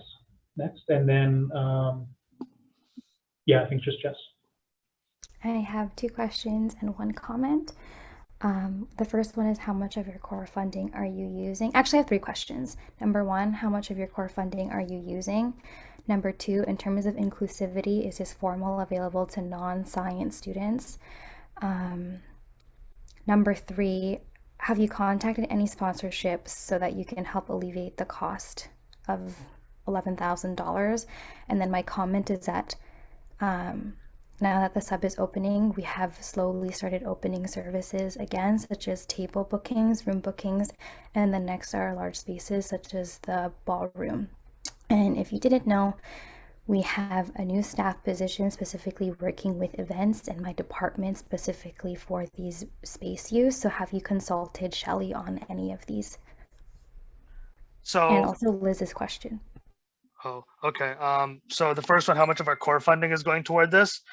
In the proposal on the grant, I put $1,000, but it probably will go up to roughly about 1,500 to $2,000. Sorry, what was your second question again?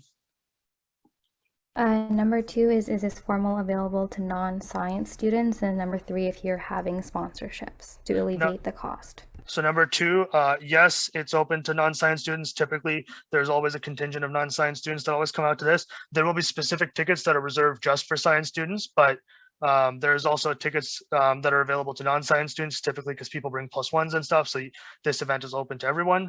And as for the other, we've looked at things like the Student Engagement Fund and other funding requests throughout our faculty to help alleviate the costs. And then there was a question from Liz. The question is around, the third one is sponsorships from Jess.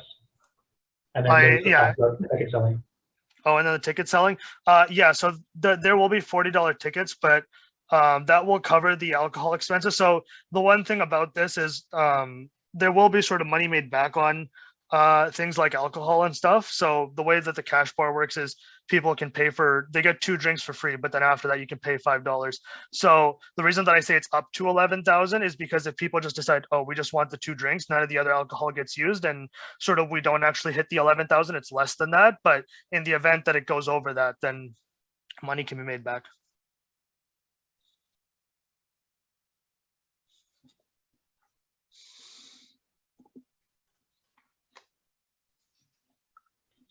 Other questions were Jess's was third was sponsorships, and then fourth was spoken with Shell and John for subspace as we're still open the space. And Vivian and then we'll have Liz next. So with regards to sponsorships, typically the sponsorships that we always end up getting for these are typically gift cards and stuff. So there, like I said, there are presentations done throughout the event, and typically the sponsorships we get are always in the form of gift cards that we give out. Like I said before, this event is always like this fits in the price range of what it's been in previous years. So yeah, as for have I spoken to Shelley or John? I did actually run this by John about using the sub. I spoke to him a while back about this, and basically the problem with sort of the ballroom aspect of it is A, getting the catering in there, and B, setting up, say, like a cocktail bar in there and stuff.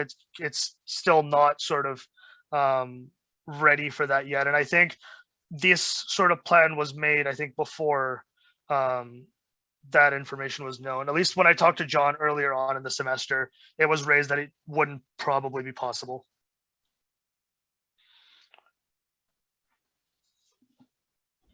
Okay, Vivian, go ahead. As I'm hearing more of this, I am getting concerned. If this is the original budget of previous years, it does sound to me that it is a little bit mismanaged. It sounds like you haven't been getting sponsorship for the event itself, rather than just giving gift cards to raffle. That's not really a true sponsorship for the event to alleviate costs, in my opinion. I also have a question towards other counselors who are voting on this issue.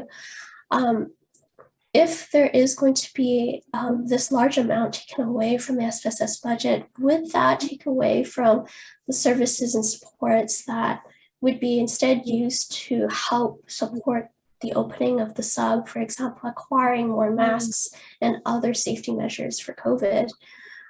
There has been calls for more rapid tests, more masks, for example, because there has not been enough. I know UBC has been doing much more than SFU and SFSS has been. So my concern, if there's money towards a social event that is a bit extravagant, during a time where we should be prioritizing funding towards safety, I am a bit concerned.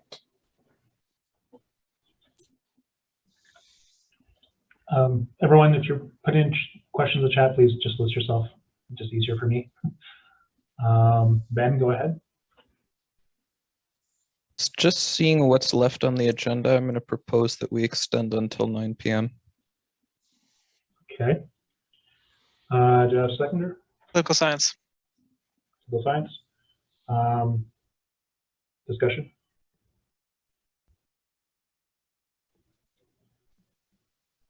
Okay, seeing none. Moving to a vote. All in favor, seeking unanimous consent. If you'd like to abstain or dissent, please use the raise hand feature in Zoom, and I'll call on you to record your vote.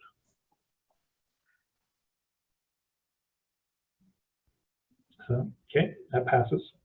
The meeting is now extended until 9 p.m. Back to our discussion list. Rasco. Hello? Hello, can you hear me? Yes, we can. So I'm just wondering what not become a fall kickoff part 2. Sorry, can you say that again? You were cut off. Hello? I just want to know what kind of protections are in place for this event to not become a fall kickoff part 2. So, if you know what I mean. Corbett, I don't know if this is just Q&A or if I should actually list a direct response. I don't know at the. I'll let you do a direct response because it was directly asked to you. Okay. So the way sort of planning worked, and I explained this in sort of the other events that we held when I did the Frosh presentation back in December, is typically when an event like this gets put forward, there are multiple committees made at SUS that work sort of to get an event like this ready. So there's a logistics committee, there's a finance committee, there's a bunch of committees that explore sort of every aspect of this, and then they come together and sort of make proposals on this. Like I said before, in an ideal situation, we would do this in the DAC banquet hall, and that still can be relatively expensive. So yeah, it can be relatively expensive to do in the DAC banquet hall as well. And then with regards to this, so I looked at other venues. This wasn't the initial venue we looked at a bunch of places out in a bunch of different locations. And typically when you're trying to book a formal hall, it actually does end up being more expensive than this. And the reason for that is because sort of there's a lot more round tables and stuff that are sort of placed kind of like in a wedding style where there's large circular tables placed with sort of chairs around. And the issue with that sort of becomes that those tables are very, very closely clustered together. And quite frankly, I didn't feel comfortable putting something like that together where it's so enclosed in such a smaller space. And that's why this venue was selected, as well as all of the sort of benefits that come with it. So like I said, they're providing access to 8 or 9 staff that typically would have their own sort of salaries and stuff requested at an event like this. There would be fees for the balcony, there'd be fees for sort of everything, and this is all included in a one big package. So overall, this ends up being less expensive than other formal venues, but probably just a bit more expensive than using the DAC banquet hall. And then with regards to the catering point, like I said, typically attendances vary between 80 to 180. We've cut the attendance down by half to, again, ensure security, safety of everyone. And it's been set at a $50 catering limit. Again, I would prefer to use an SFU source and to do this on campus, but it's just not feasible right now. Okay, thank you. Next is Nikki, then Jess, then Ben. Okay, and a lot of people are saying in chat they are going to have a hard leave at 8:30. So I would like to potentially, after Ben is no more on speaker list, so either we vote yes or no, or amend or whatnot. select board so we can get into the other items. Okay, Because if thank we you. have an issue of quorum, then like we can do discussions without quorum, but we can't do motions without quorum. So can I go? Okay. Yes, please go. Okay, thank you, Corbett. Yeah, and I'm listing because of Corbett. You requested that all questions should be listed just to help you track everything. So I'm doing that to help and stuff. So I have a clarification question towards Sharik. So can you tell us how much exactly was the cost of the formal events in the past? Like from last year or like whenever the last time was offered, and maybe like a few times. And because I was I heard from another counselor that in the past it was about in the range of like $5,000 to $6,000. So this is almost double, or like would be possibly more than double. So just I want, I guess, clarification on that, and I think it would help us make our decision and also know how to best support you. And when I looked at the last year's budget proposals for this, I think it was about $8,000 to $9,000. That's what it came out to in total. And the reason, again, of why it is that extra $2,000 on top of that is just because it really just comes down to the fact that we're not able to do this on campus. We're having to go to external locations. Direct response, Nikki? Yeah, so this is actually also in relation to Justin's previous question about core funding. How much core funding does SUS get per semester? And can you use more core funding for this event? So with regards to the core funding, so the thing with core funding is I believe it's about $1,000 per semester. Or it's, yeah, 1,000, 1,500. Yeah, somewhere in that range, right, Corbett? Yeah, so the thing with that is there's been sort of a fluctuation between there was online, then there was in person, then there was online, and now it's back to in person. So really budgeting throughout the year has sort of been like, oh, we're budgeting for online events. No, we're budgeting for in-person events. No, we're budgeting for online events. It's been sort of a back and forth. In an ideal situation where we're all online, then a lot more core funding would be used towards it. But there have been funding things promised to other smaller situations, such as, like, for instance, SUS is one of the things that we were online. One of the things that was said was we wanted to revamp the website and wanted to hire sort of website people to design something like that for us going forward to have it be in a more professional setting. So we're putting towards 1,000 to 1,500 for this. And again, like I said, right, like we're charging ticket sales. So realistically, maybe we only use like 7,000 or 8,000 of this grant. It's not that we're going to use the entire amount. It's just dependent on ticket sales and then dependent on how much everything else ends up costing after this. That will sort of determine how much of this we actually end up using. Like we could use a lot less. We could end up using the full amount. It just very much fluctuates on sort of as we get closer to the date. And the two big things that, again, that we've asked the SFSS to cover are sort of the venue and the catering. Everything else we're covering for this event. We're just asking for help with the venue, and we're just asking for help with the catering because those are the two large scale purchases. Everything else, if wanted to be, we could try to cover on our own.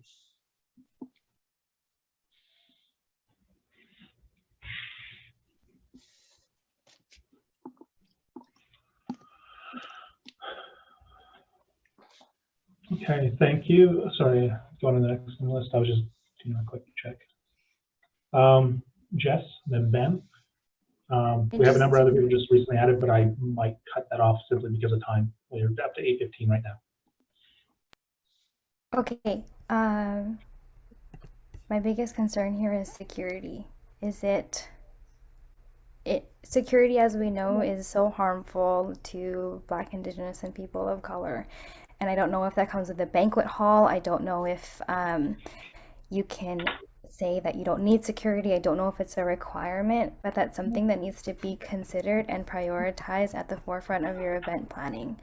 The other thing is that I also need you to be specific in what we're covering for, because it sounds like we're covering the whole event. Is it just only the venue? Is it just catering? Is it a combination of the two? And that needs to be listed. Because not every, I'm support of events, obviously as VP events, but like just making sure that you have all of these details in line and that security is not present.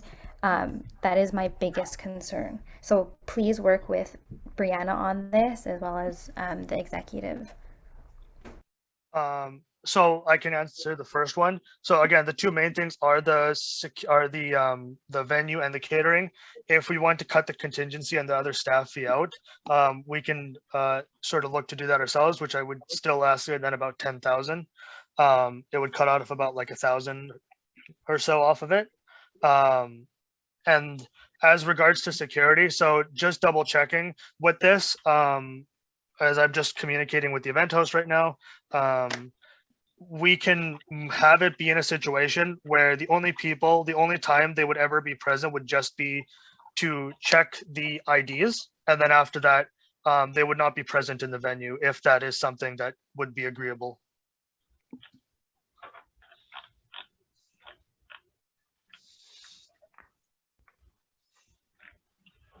Okay, Ben, next. I have a question about the planning of this event. You described that there are several committees that are formed at SUS to plan this event.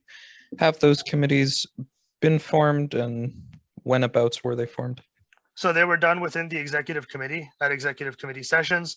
You can contact the counselor Zaid, he's currently on leave. You can contact the other vice presidents within as well.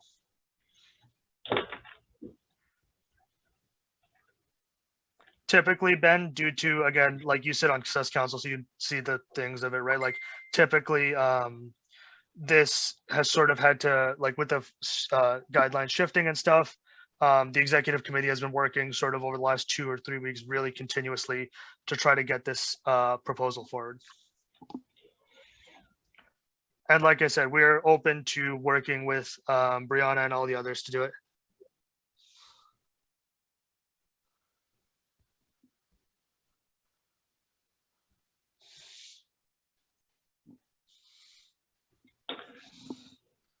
Okay. Sorry, I'm just, okay. Sorry, everyone, it's not that I want to fully cut off, but I'm going to call the question just because we're at 8:16 and we saw at least one more motion that I think is important. So I'm going to do all in favor seeking unanimous consent. If you'd like to dissent or abstain, please use the raise hand feature and Zoom and I will call you to record your votes. I would, if you do want to do that, I'd appreciate you actually using that.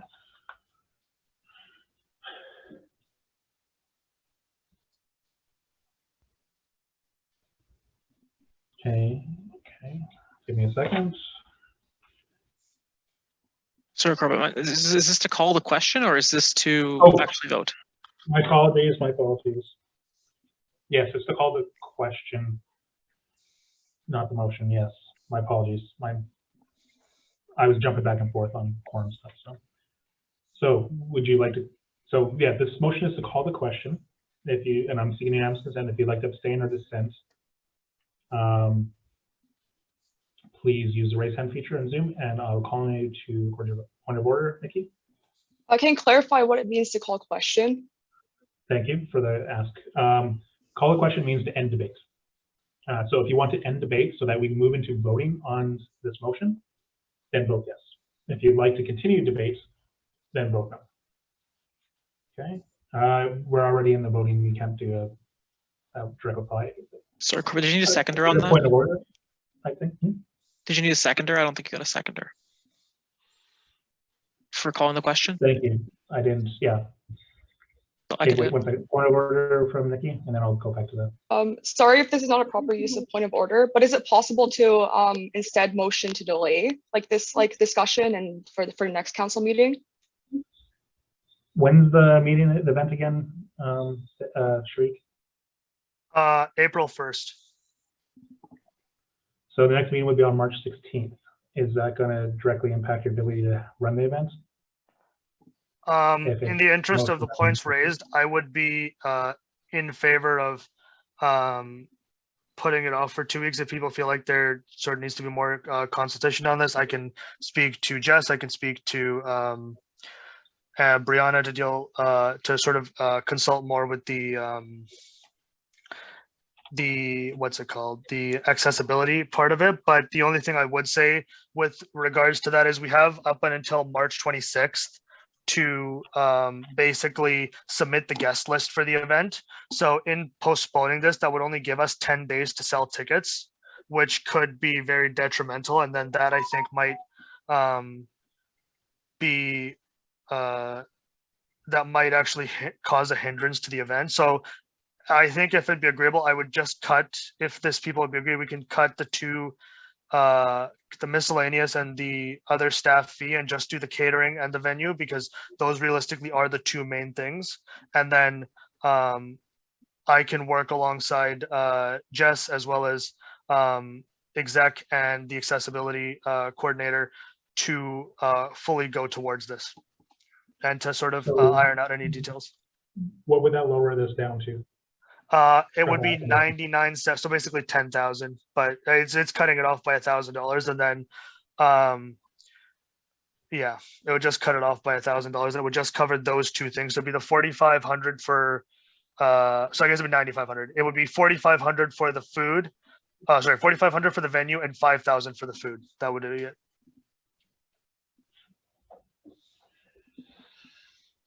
The reason I brought this today was because it takes typically time to sell tickets and to set up everything moving forward with it. So you do typically need a month for that. So again, it would just be a hindrance, I think, to do this, but I would still want to work alongside, assuming to say this would pass, I would work alongside all the relevant people to make sure that we account for everything. Okay, so we have a couple different options right now. We could move the amount down to 10,000, up to 10,000 being spent instead of 11,000. We can, a person can motion to revisit this at the March 16th meeting, or we can call the question and then debate and go into voting on the $11,000 motion. Ben? Just based on what's been discussed, I would generally be, in some sense, against postponing it. I think we should look at either reducing the amount or calling the question. Okay. So does anyone want to make an amendment one way or the other? Like, sorry, just to go in again with this Corbett, but like, again, with all the ticket sales and stuff, and if whatever's left over, that can also just be sort of transferred back. So like if we would pay the food and the venue cost up front, whatever is gained from ticket sales, we could also sort of give back as well. And then that would help reduce it. So it'd be roughly in the ballpark of about 6,000 rather than sort of the 11,000, hopefully after ticket sales. And yeah.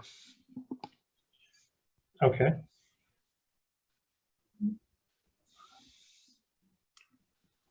So Giselle has maybe meant to be resolved that council for spending up to $9,000 from line item 5,000/sheet to go towards supporting the spring formal. Do you want to make that amendment, Giselle? Yeah, so I just say that I move to amend it. Okay, do I have a seconder? Political science. Okay, discussion on this amendment.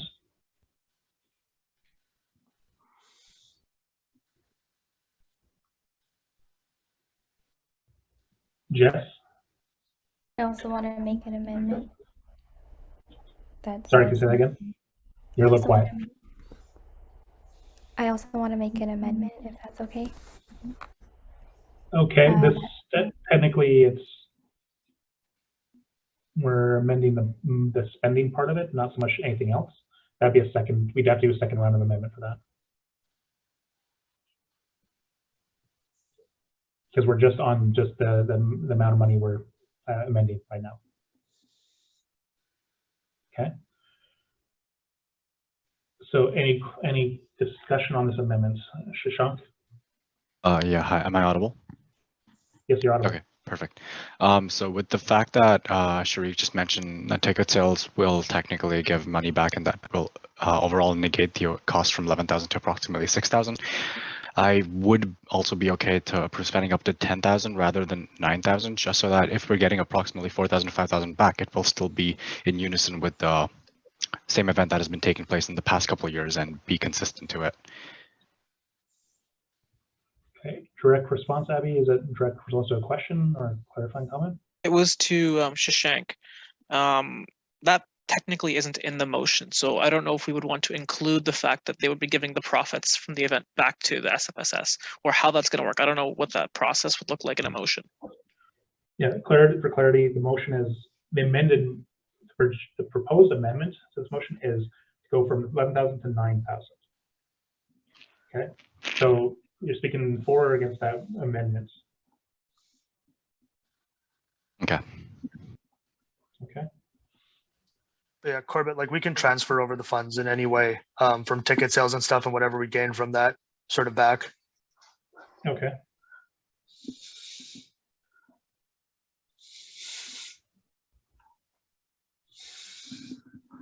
Okay, Jesse, we're checking the list. Any other comments or lists?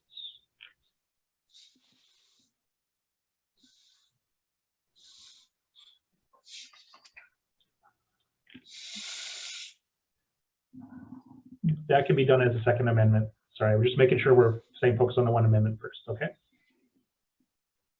Any comments on the amendment to reduce to $9,000, spending up to $9,000? Support this event?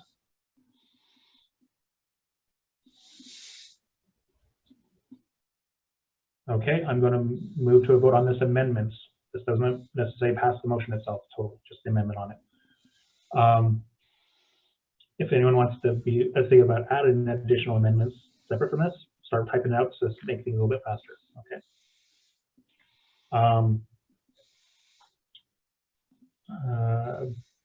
So the amendment is be resolved to, I'll read the amendment. Be resolved that council approves spending up to $9,000 from line item 5,000/G to go towards supporting the SS Spring Formal. To all in favor, seeking unanimous consent. If you'd like to abstain or dissent, please use the raise hand feature in Zoom, and I'll call on you to record your vote.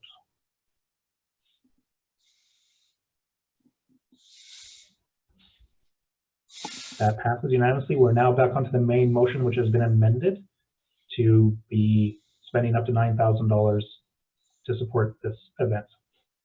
Is there any further discussion or amendments to this motion?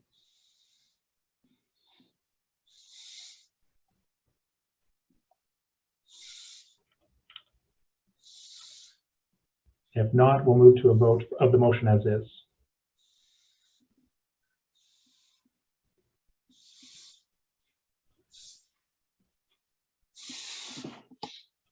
Sorry, I didn't see the question. Kyla? What is the capacity of the event? So we're cutting it at 100 people. So actually we're cutting at 90 people because there's 10 execs coming. So it'll be cut at, actually, no, 100 people, yeah, 100 people. It'll be cut at 100 people. Direct response, Ben? I have I guess, wanting clarification on that. How much did SES request in a grant for Frosh, and for how many people was that? So for Frosh, it was up to 200. And we requested, I believe it was up to 12,000, I want to say. Although the sales for that were very, like the sort of spread for that is very different because those things come from things like t-shirts, which are when you buy in bulk, they're a lot cheaper. And the food is also, again, all got from campus locations, so it's cheaper as well.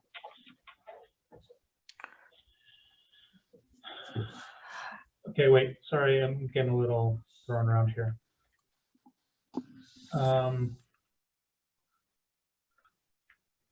So Abby, do you have a list or? Yes, I was actually just going to move the amendment Shashank put in the chat. Okay, before we go to, I just actually kind of want to make a clarification. I think from my understanding, by default, all student society or so all student stuff is supposed to be, events are supposed to be nonprofit, which means they're supposed to basically, if you get more profit, like revenue than expected, then that just changes how much we grant, how much we end up reimbursing usually. Unless you specifically said in the budget around like seed funding for next year's event or something, we're using some of that carryover. So I feel like this amendment is actually not necessary.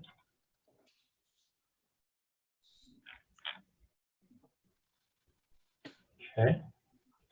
Thanks, Shashank. I understand this is a little confusing. Anything else? Any other amendments?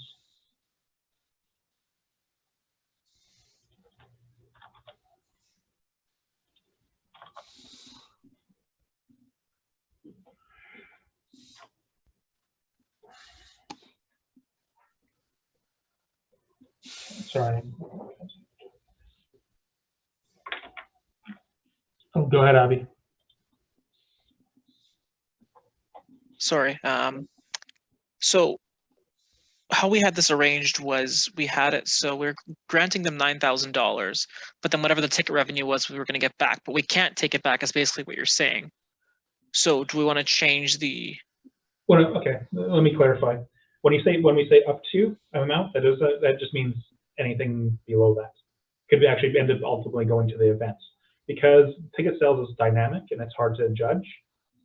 We can't like make an automatic assumption that a certain amount of money will go back. It's just that by default, you're anything at the end of this, when reimbursements start coming in, you're supposed to also give your finalized budget on how much things cost, how much revenue is raised and not raised, etc. That makes sense. And it's supposed to then that gets matched out in the sense of what gets refunded. Okay. I apologize if that doesn't make sense. So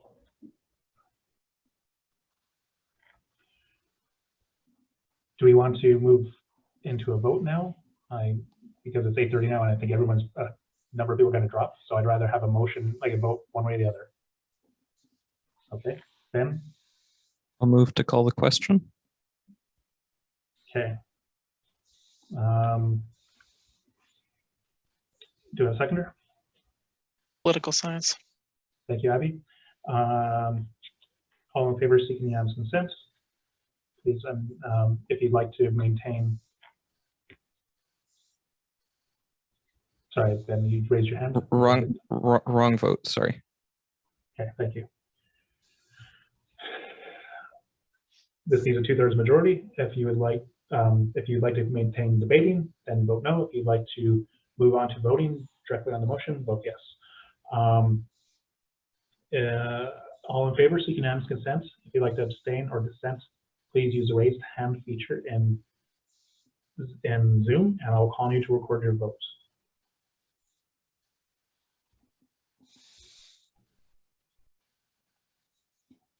Jacob?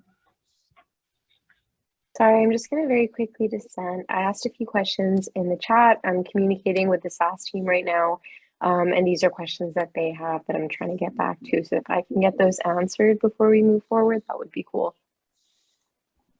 Okay.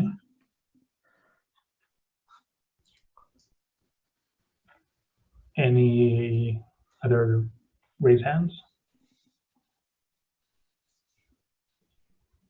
Okay, that carries. That was more than 2/3, with only one dissent. We'll now move into voting on the motion. The motion is as reads, or I'm just going to do the be resolved clause. Be it, sorry, oops, scrolled the wrong spot. Be resolved that council approves spending up to $9,000 from line item 5000/G to go towards supporting the SS Spring Formal.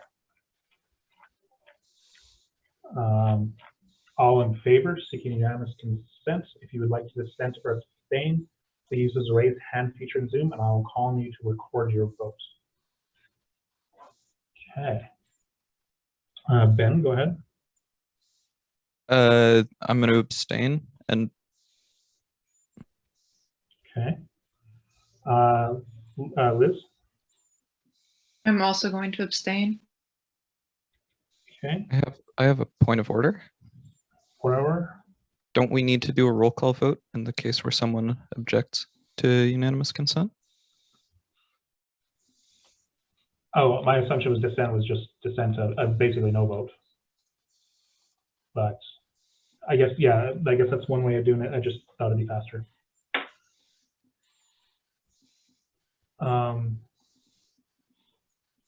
Okay, give me a minute to set up the roll call vote.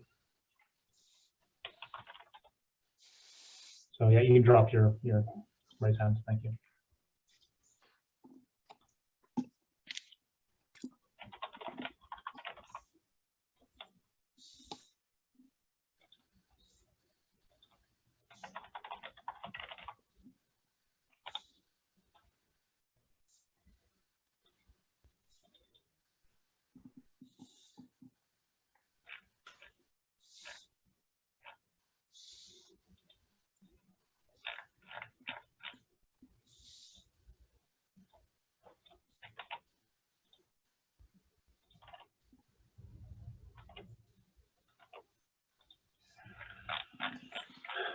Okay, I'm going to go down list.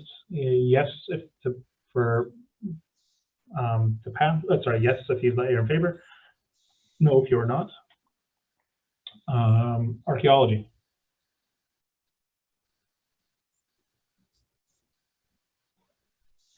Is archaeology here? He left at 8:30. Oh, shoot. Okay. Behavior, Bachelor of Environment. Abstain. Behavioral Neuroscience.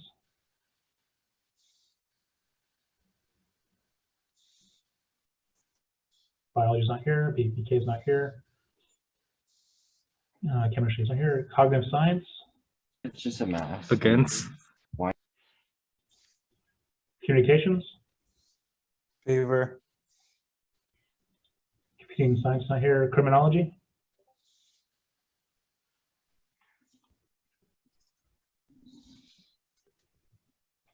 Criminology is not here.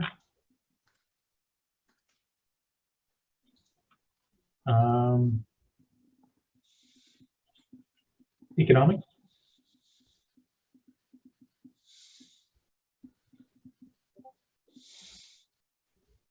Education.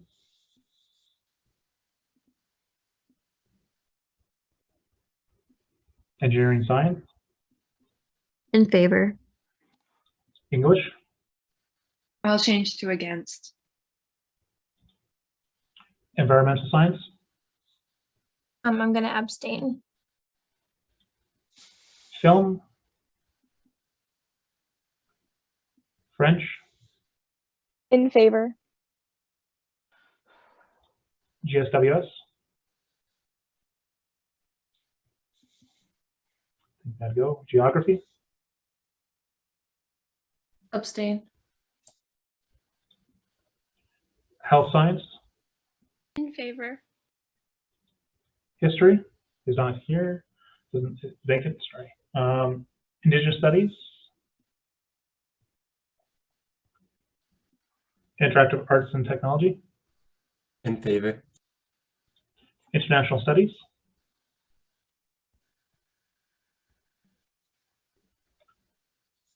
Labor Studies.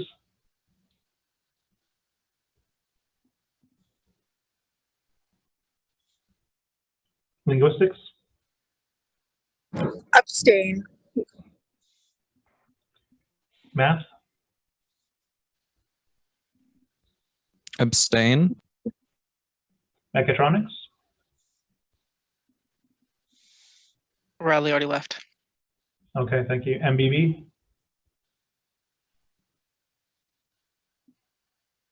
Operations Research. Yes. Philosophy. Against? Physics? In favor. Political science? Abstention, please. Psychology? In favor. Sciences? In favor. SAS? Akam? Abstain. Sociology, anthropology? Against. Sorry, can you say that again? Against. Abstain? She's saying against. Oh, against. Okay, thank you. That just sounded like both. Software systems? In favor. Statistics, SATs? Against. Sustainable energy is not here. Theater? World literature's not here. DNA, FNSA, FNMISA?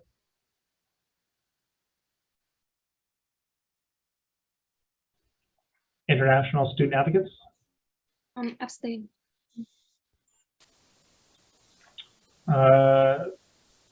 SOCA? In favor.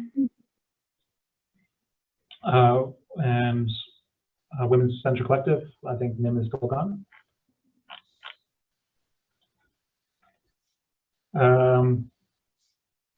SAC?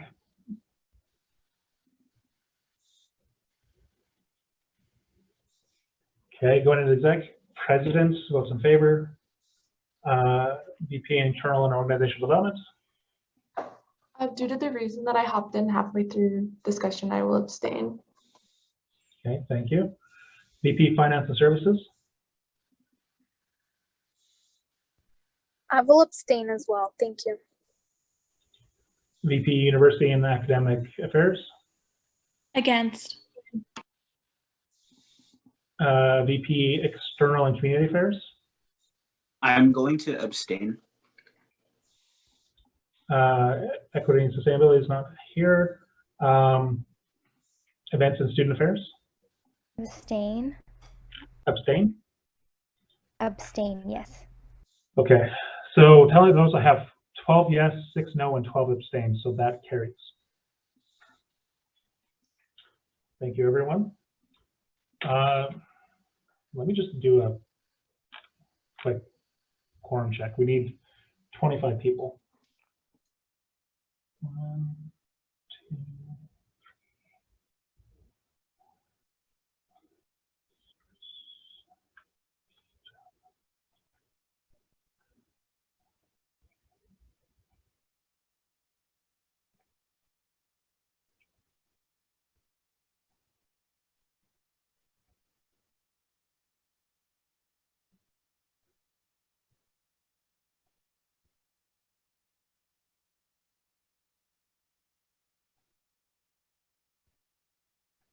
Yeah, we got. Yes, Shashank, that's correct. 12 yes, 6 no's, and 12 abstentions. Okay, so we still have quorum. Barely, we have like 30 people. And so next item is printing motion. Give me a second to bring it up.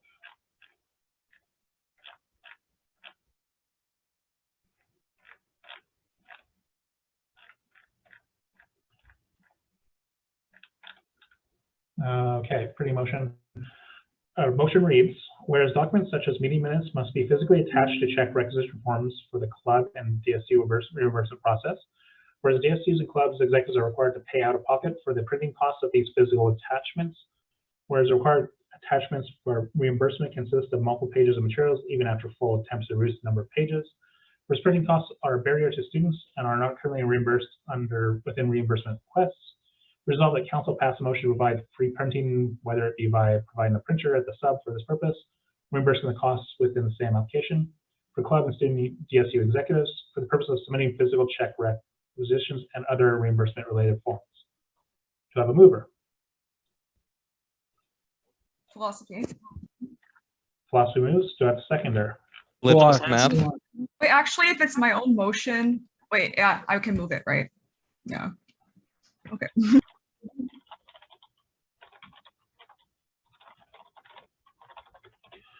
Yes. Sorry, seconder? OR. OR. Okay. Yeah. Nikki, since you submitted this motion, would you like to speak to it?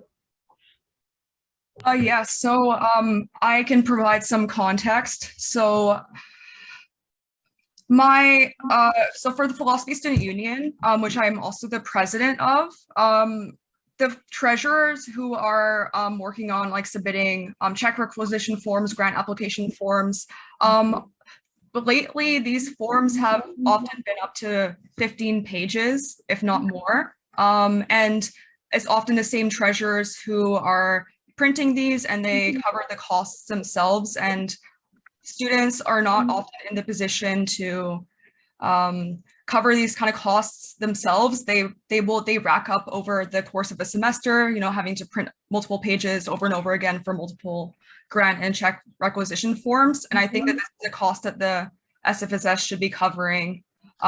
It's related to the SFSS, and they're not providing an option to submit these forms virtually, because now we're required to submit them physically only.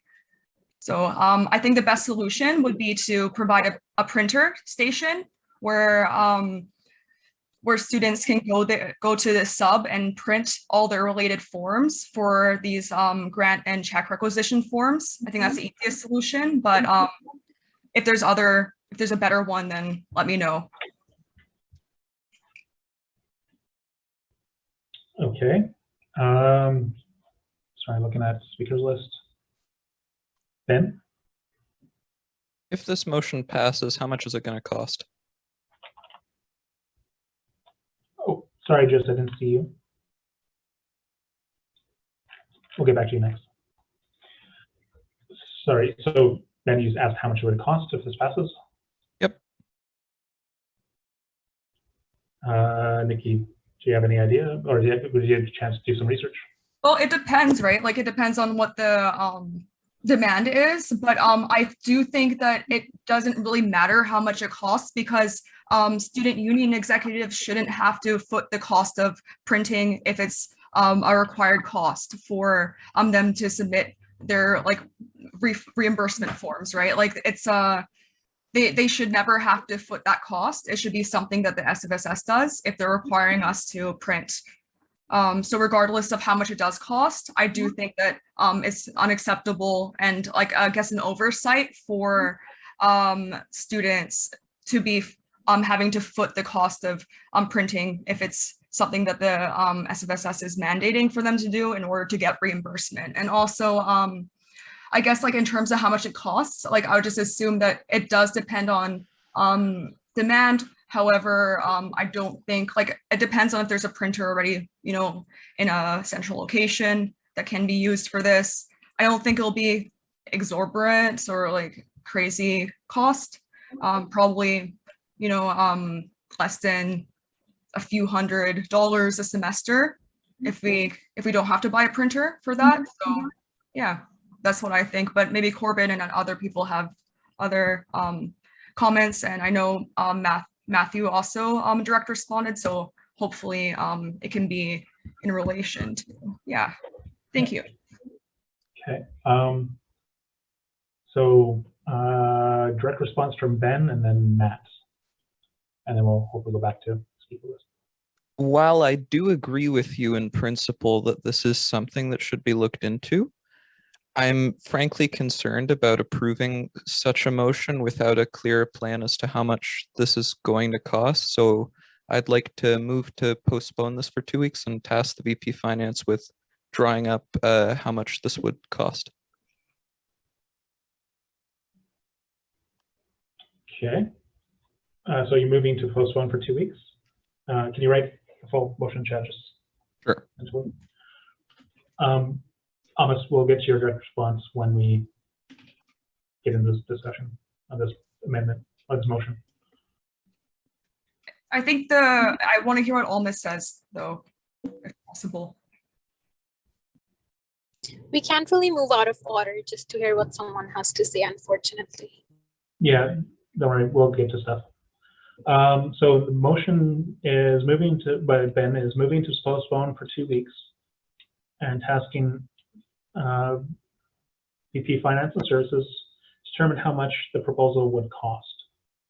Do I have a seconder? That's being moved by Ben. Who do I have a seconder? Political science. Okay, Abby, political science. So discussion on this. Well, we'll do like a new list people. I'm assuming you want to go first on this.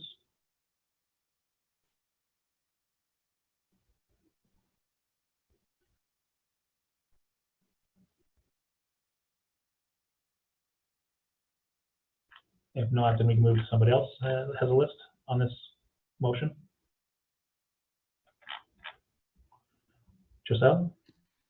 Yeah, before we amend, do we have to decide like the what the cost would be for? Because I don't think we've decided if it's going to be the cost for a printer or the cost of how much reimbursement per semester.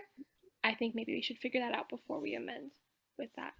Well, just for clarity, we're not amending, we're moving to postpone for that particular. Oh, okay, sorry, my Cool. bad.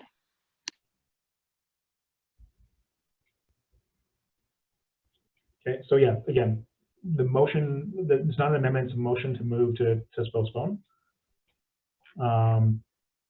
Yeah, go ahead, Almas.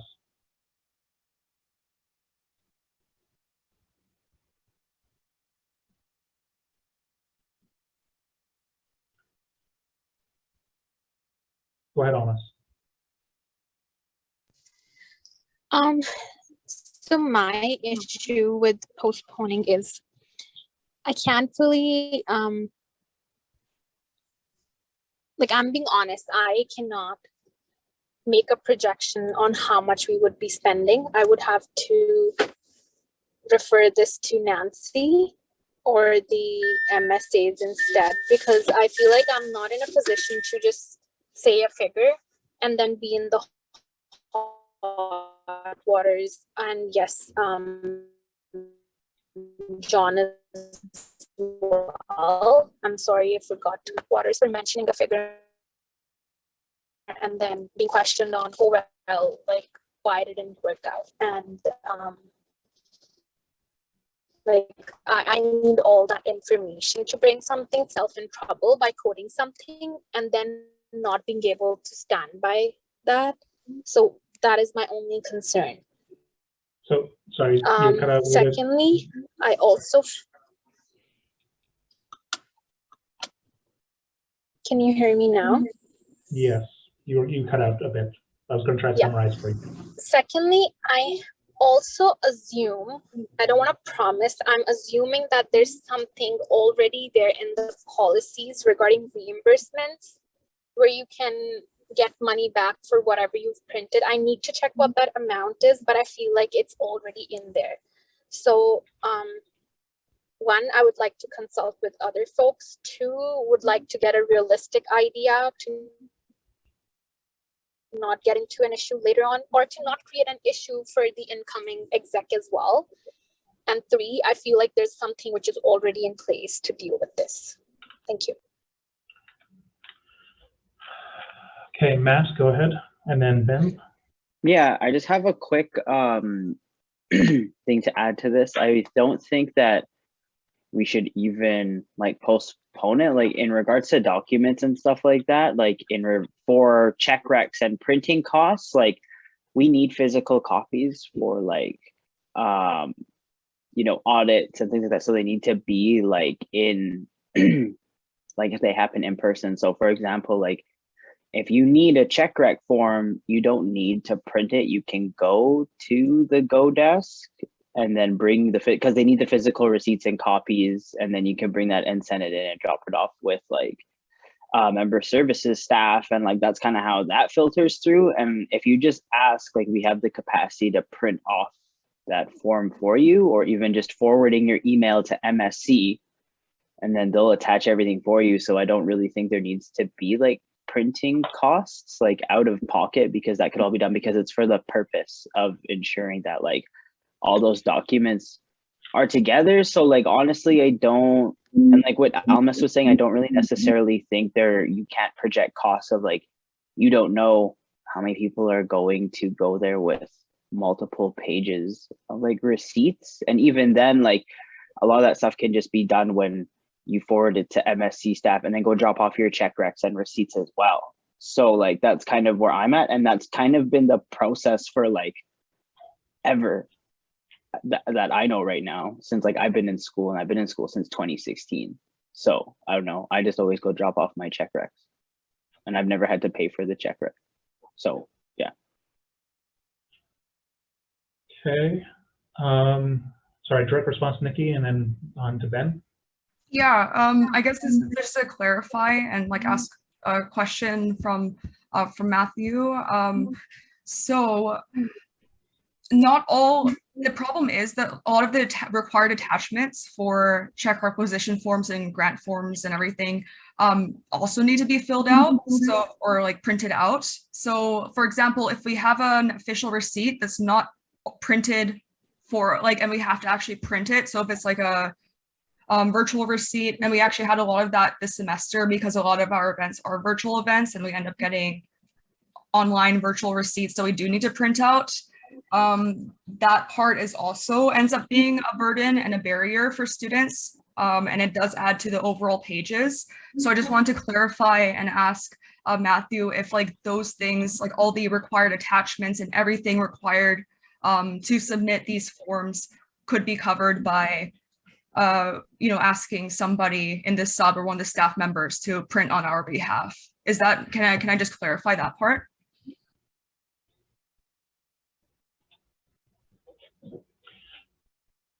Okay, Matt, and then after that, I want to move to extend the meeting. Okay. Okay, thank you. I'll make this really quick. I think just like in regards to like postponing, like I don't even, like I said, my point is in regards to postponing, like I don't think we even have to postpone it, because I'm agreeing with like what Alma said. But to answer like your question, Nikki, like you can go to the Go desk and go bring, like the forms are there. There's not necessarily no need to print it out because there's physical copies there at member services. And even then, like there's multiple places in the building where you can print them out. Like I would be happy to print them out for you if you were in the exec office, where you wouldn't have to pay for them either, or even just getting them at the Go desk. And if that's like more of a problem, because they physically need those receipts to do a check rec, you attach that to whoever you're forwarding that to an MSC, and that will get printed out in the building and attached to your check rec, is what I'm saying. So there's no cost in that if you have to go there and do that, is all I'm saying. I'm going to, before jumping back, I'm just going to motion to extend the meeting by another 30 minutes, because we still haven't gotten to the last spending motion nor discussion items. Okay. So do I have a seconder? Political science. Political science. Discussion.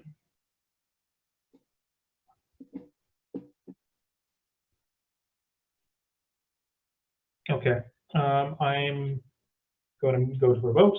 All in favor, speaking as consent. If you'd like to abstain or dissent, please unmute your mic. Sorry, please use the raise hand feature and Zoom, and I will call on you to cast your vote.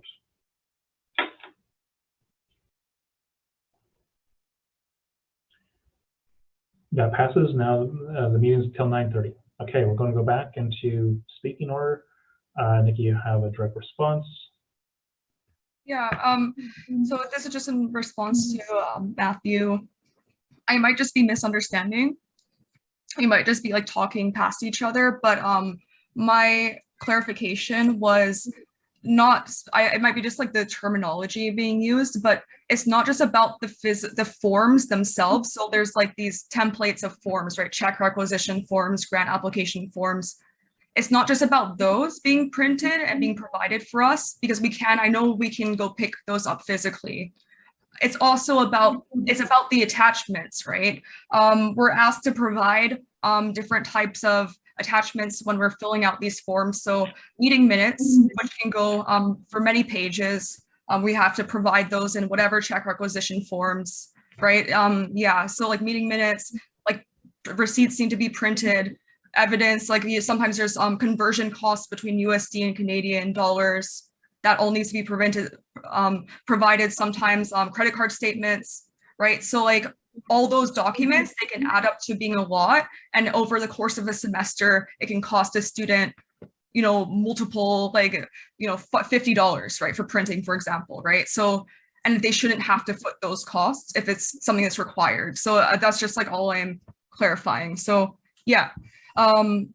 So hopefully, okay, great. So like, and you, Matthew, you said it's the what desk? Where is that desk?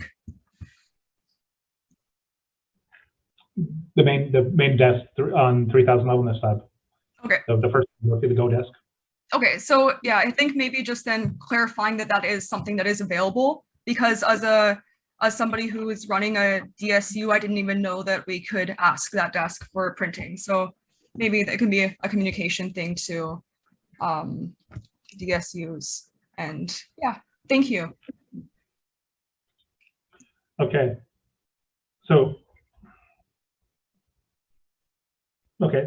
just for clarity, are we moving to postpone, or Nikki, do you want to withdraw your motion, or like technically we're still in the movement to postpone? Yeah, so can we clarify, is this already something that is available to students? Like, is that guaranteed? Okay. Jess, you have a direct response. Okay, I can clarify this so we can just have an understanding of what the process already is, and what doesn't need to happen is have a free printing services. The recent changes already is that members can print their materials, so meeting minutes, documents, anything like that you need to submit at their local print shop, whether it be Staples, whether it be Printing Center on University. Then once you go to that area, you ask for a receipt, and then you submit the receipt with your reimbursement form. In that reimbursement form, you include the cost of the printing. You will get reimbursed, and the funds can easily come from resource funds, from your portal, your petty cash funds, or your core funding. The guidelines have been recently changed where you can expense your printing. The printing is needed for audit purposes because we need physical copies of it for the finance office, which Kurt and Zoya manages. We have had to move to remote services during the time of COVID because the sub was closed. Now that the sub is open again, you can find these forms at the side of the Go desk where there's a whole wall.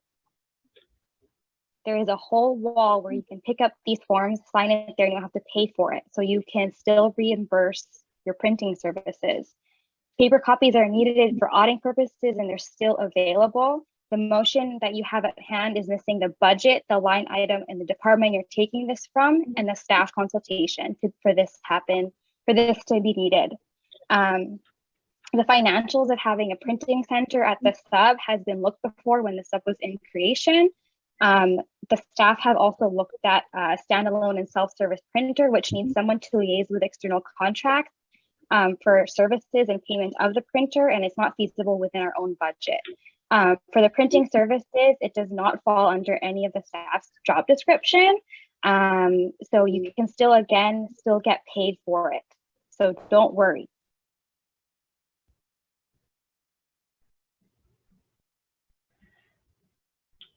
Okay, direct response is Ben. Can I ask to withdraw my motion? Because I think at this point, just everybody withdrawing their motions on this would seem to be more appropriate than postponing it. I think so too. So Ben, you withdraw your motion. Nikki, would you like withdraw your motion? I will, if we can clarify that. Okay, so we can get the receipts covered, like if we're submitting our printing costs, and that would be attached to the same check requisition form as a part of the cost. The second one is it's more informal, but we can go to the Go desk, and it's not in the staff's job description, so you can't say for a fact that we can do that always, but that has been an option for people in the past. So is that something that maybe can be added as an option as well? Yes, you need to attach your printing receipt to all of your documents and include the printing costs within your reimbursement. You can ask this Go desk staff for support to give you the paper document. If you need someone to print it, you still need to get paid for it, but the staff you can just ask and see what they say. And then if anything, like just email me for questions, but this took way too long for the council.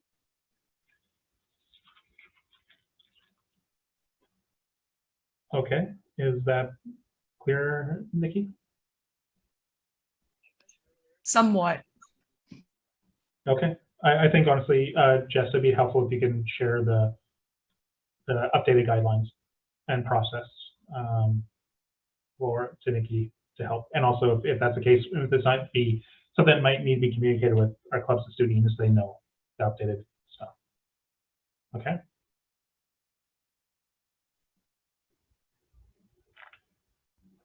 Okay. So, just for clarity, Nikki, would you like to withdraw your motion? Yes. Okay. Thank you.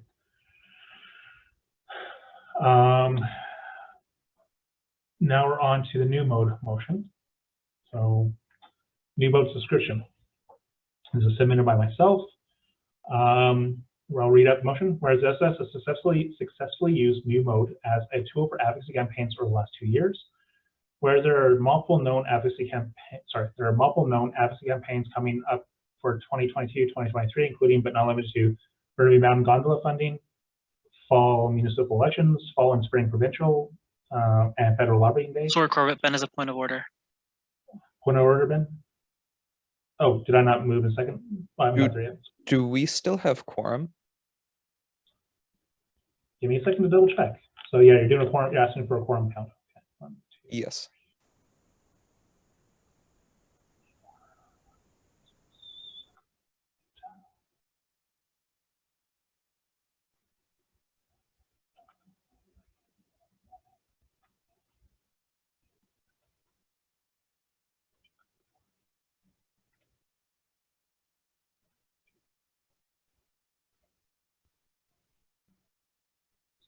Yes, we do. We have 26.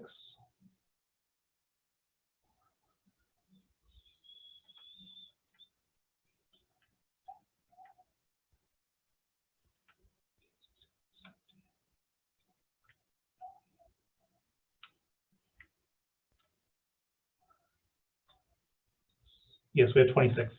We can't go below 25. If we go below 25, we lose quorum.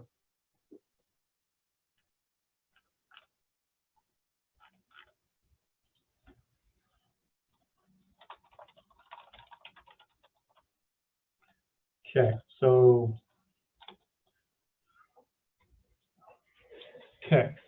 whereas SFSS successfully used new mode as a tool for advocacy campaigns over the last 2 years, whereas there are multiple known advocacy campaigns coming up for 2022-2023, including but not limited to Burnaby Mountain Gondola funding, fall municipal elections, fall and spring provincial and federal lobby days. Whereas Acting President Corbett Gildersleeve has reached out to new mode for pricing options, whereas the SFSS has previously used the Campaign Builder subscription plan, whereas this plan allows for multiple campaigns to run concurrently, whereas an annual subscription for the Campaign Builder plan in CAD would cost between $5,500 and $6,500, depending on the exchange rate. Whereas the SFSS Communications Department has line item 735/17 for tracking annual subscriptions, whereas the cost is higher than what Executive Committee can approve and has recommended Council purchase a subscription. Resolved that Council approved reallocating from operational surplus and spending up to $6,500 on an annual Campaign Builder new mode subscription and tracking it in 735/17. We further resolved to include a note in the Communications Department budget for 735/17 for new mode subscriptions for future budgets. I'll move that. Do I have a second? Political 4 science. seconds. Matt. I'll say Matt because I heard that last. Woo! Sorry, I'm getting a headache right now. Okay, discussion. Since I've submitted this motion, I'd like to talk about it. New mode is a tool we've been using for a couple of years now. It is designed to allow for easy. It's a digital version for like equivalent like a letter writing campaign.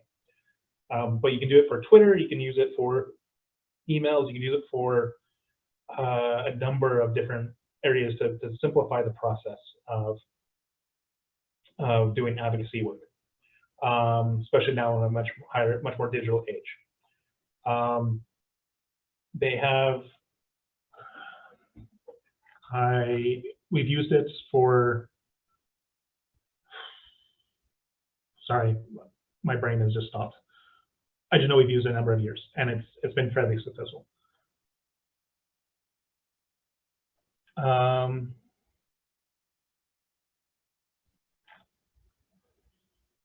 Yeah, sorry, I was just reading chat.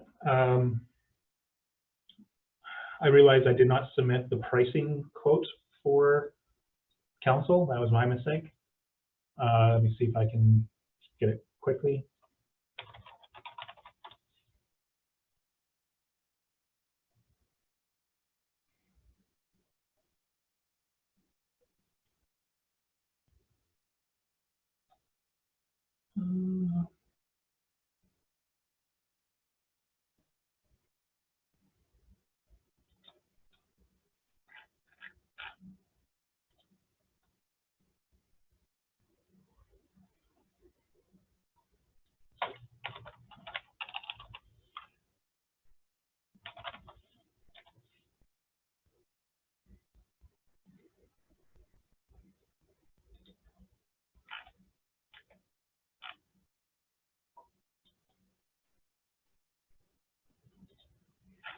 Okay, here it is.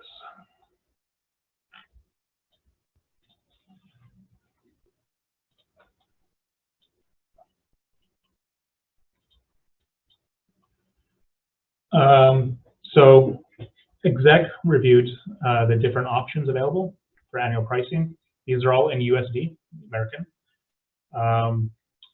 We've used Campaign Builder before because we've had, in some cases, multiple things happening at the same time. I fully expect this fall when you're probably going to have lobby days, you're going to have the city elections and other things that might overlap.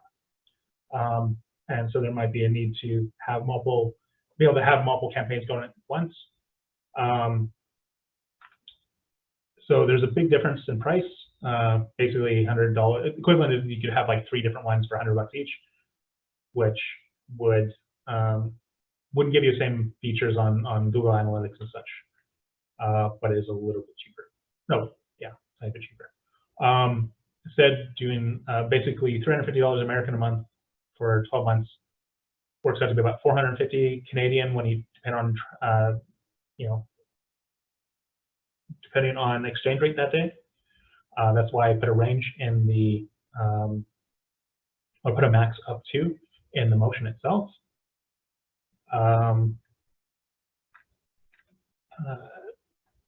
There's some nice advanced features with it for people that like data collection and sorting, like A/B testing, built-in action pages and such, detailed analytics, such things. Yeah, for the most part, we were debating whether we'll do organization or campaign builder. I don't think we could always upgrade to organization. We find we can 4 more live action things at once. So we thought campaign builder was a nice middle ground or a nice base.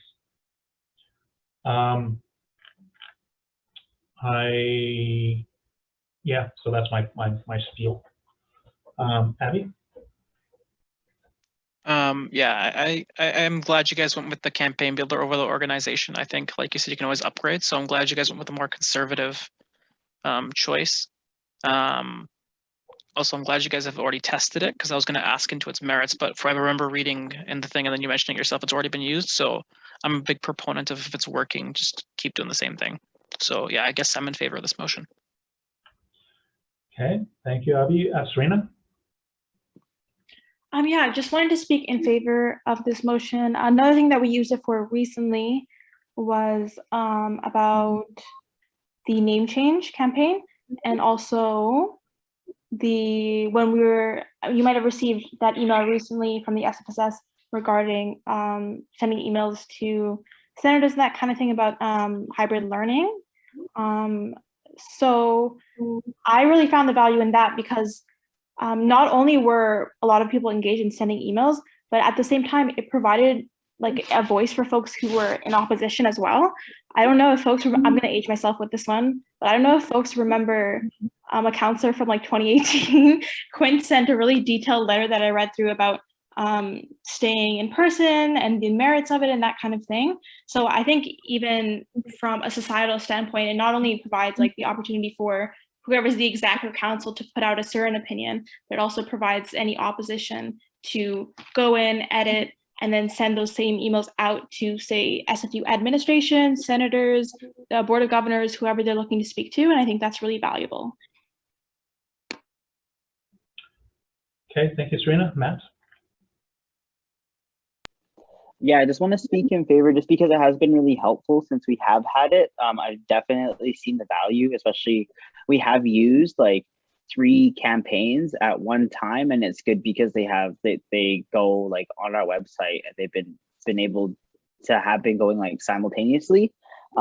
We weren't sure yet because it's all dependent on like how many campaigns like the current council like is running at the time. So if there is a need, then you do have the opportunity to move like up if you feel like that's something that you want to do. But as of right now, like the 3 live actions have been pretty helpful, and they have been used like on an ongoing basis throughout the duration of the year. And we're also able to like go back and see like the previous templates that we've used to help with like more campaigns that will be either upcoming that folks want to work on as well.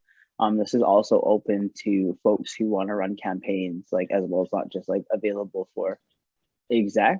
So that might be something to consider if you wanted to go up to an organization, if there were multiple folks like running more than 3 campaigns at one time. But I think that's just like a good basis to keep it at, especially with the transitioning happening and then like the ongoing term. I think it's like really helpful just to kind of keep that on the radar and understanding that it is a benefit to the organization, especially since all the stuff has been advocacy focused and engagement, and like we've really done really well with like our online adaptations. Like since COVID, we've been able to engage more and have a more online presence as well, which I think has been really, really beneficial, and this has helped to that. So just wanted to speak to that. Okay, thank you. Ben, go ahead. How much time do we have left in this meeting? 15 minutes. I'd like to move to extend by another 15. Okay. Okay. Seconder? Political science. Thank you. All in favor, sorry, discussion?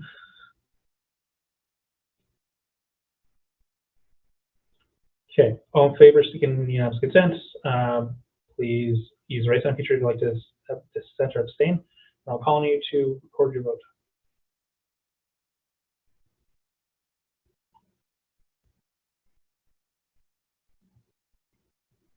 Okay, that passes unanimously.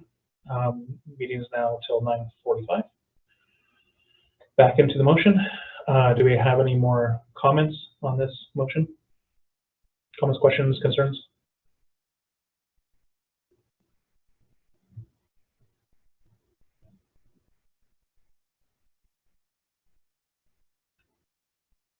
Okay, move to a vote. All in favor seeking unanimous consent. If you'd like to abstain or dissent, please use the raise hand feature in Zoom, and I'll call on you to record your vote.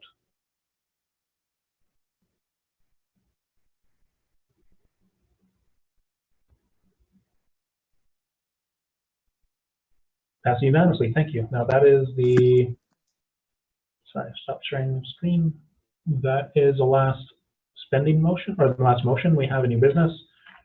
We are now moving into discussion items. Being that we're really getting close to whatever I would like to ask, I can withdraw, I can do a motion to withdraw 9.1. I can do this through email or something instead. Moving to 9.2, which would, so sorry, I'll do a motion first. I move to strike discussion items, summer council meeting times. Do I have a seconder? Chloe. Thank you. Discussion. Okay, moving to vote. All in favor, seeking unanimous consent. you'd like to abstain or dissent, please use the raise hand feature in the Zoom, and I'll call you to record your vote.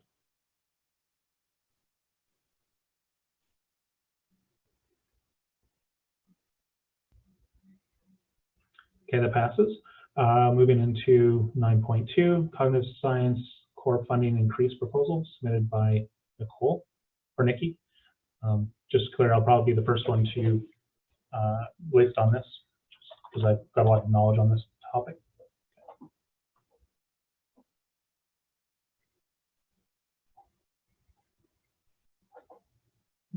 So, Nikki, if you'd like to speak on this or not? Sure, I can. I just wanted to talk about this preliminarily so we could talk about like possible solutions. So cognitive science, this is likely, there's like two different things, two different points within this point. But the first point is that cognitive science is actually a very big student union in actuality, because cognitive science encompasses 4 different programs and majors. So cognitive science is actually represents the intersection and also each individual faculty of psychology, philosophy, computer science, and linguistics. And it is a student union with a mandate to get all 4 of those disciplines and any students with those in those disciplines interested in cognitive science, and also for them to interact with each other. So cognitive science, the Student Society is really for all those students. And that might be something that has to be clarified in a constitutional amendment as well, just as an aside, but that's something we're working on. So, and also students who are majoring, minoring, or even planning to be in cognitive science, they often are not taking a course labeled COGS during their semesters. And there's actually like those courses that are labeled COGS is a minority within the majors and minor in cognitive science. Most of the requirements are actually filled by courses that are labeled philosophy, psychology, computer science, or linguistics. And I think one of the issues with core funding for this student union is that it's the calculation of the members of the student society is based on who's taking a course labeled COGS. However, the cognitive science program only has about like 4 or 5 actual course requirements that are labeled COGS. The rest of the requirements are labeled formally as psychology, philosophy, computer science, and linguistics. So I think that's like one of the issues in just like the overall calculation. However, like even if, this is really the main point, even if there's cognitive science would be considered a small DSU, I think that $300 in core funding, even for small DSUs, is not an acceptable amount and should be thought about increasing, because you can't really do much with $300. It's very difficult to host meaningful events over the course of a semester with that amount of core funding. Core funding does have the provision and the allowance of, I guess, like the money going back to the SFSS if it's not used in the course of, the fiscal year. So there is like, it's not going to disappear if the core funding is increased. Grant applications have had a long turnaround time. There's some issues with that. So core funding is preferred. And very strongly like preferred as a form of funding. So I do think that even for small DSUs in general, the core funding amount should be considered to be increased. And I just want to like talk about, I guess, like solutions about like how we can go about this, what it would take to increase the core funding of like smaller DSUs and or like cognitive science. So yeah, thanks. Hopefully this clarifies stuff.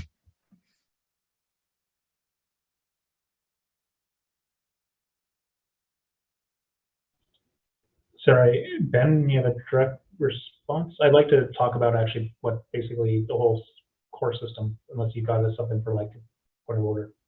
I had a clarifying question, I guess. Okay. Wanting, go ahead. Okay. Wanting to clarify, are you suggesting that we look into an increase to core funding or a change in or keeping the same boundaries for core funding as it is allocated currently, like the different bands, let's call them, but changing, let's say, how DSUs are assigned to them rather by not looking at full-time enrollments, looking at number of majors or some combination thereof? Yeah. Thanks, Ben. I mean, that's definitely something we should discuss. I'm not coming here, like I propose this as a discussion item and not a motion because I care about what everyone has to say and the suggestions that we can make together and the solutions we can come up with together. I'm not stuck, like, I guess like stuck or like towards like any possible one solution. I think we can discuss together like what the best solution would be.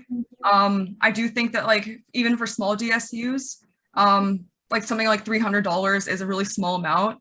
They can't do a lot with, so there's value in generally just discussing increasing that amount, like the bottom amount in general, but we can also talk about the second thing that you brought up. And if you can like write it in the chat to summarize it, because I kind of forgot, it's kind of late, so like I'm a little bit tired too.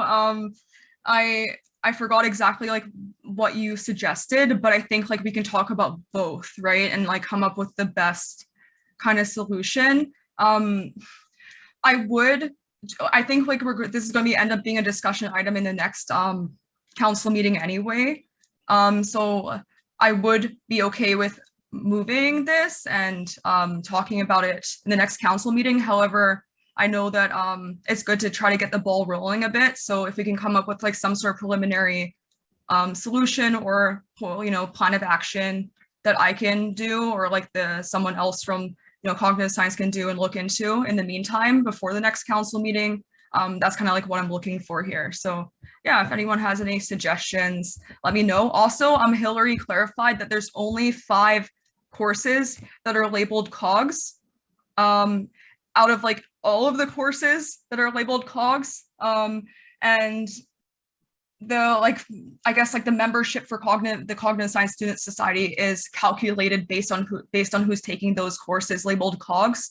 And that's like a problem because the cognitive science major and minor has only 5 courses that are labeled COGS. It's like, it's intended to be an interdisciplinary major and minor. So you take courses from like the 4 disciplines that are listed. So it's just like, there's a problem in that, but also I think that there could be a discussion on just increasing the base amount, like on the bottom amount anyway, for all DSUs, and especially since the core funding is returned back to SFSS if it's not used within the span of a fiscal year. So I don't think it's wasted. Okay, thank you, Nikki. Yeah, I've got a lot that I can give on history and stuff on this, so probably should be another discussion because of how late it is, but I will do a couple of quick things. I've actually submitted a proposal to our finance coordinators, specifically Zoya, because she wanted to get involved. She wanted to do some financial analysis with SOS around the SFS's core funding system to do an analysis, because I did my own research back in 2016 and found that over half of our student unions are in the smallest amount of funding, $300 per term. And that the model itself, it was not designed to incorporate faculty student union sizes and things like that.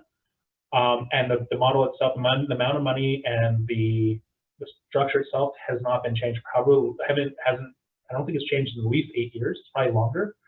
I don't know when it got started, this particular model, but it definitely needs to be reviewed. And so I've actually submitted a project for that to happen, with the goal of having some kind of report back to council with something, recommendations, analysis before the end of this term. This is something I actually tried to start doing back when I first started in summertime for VP Finance, but then I just got busy and it was not a project I could continue with.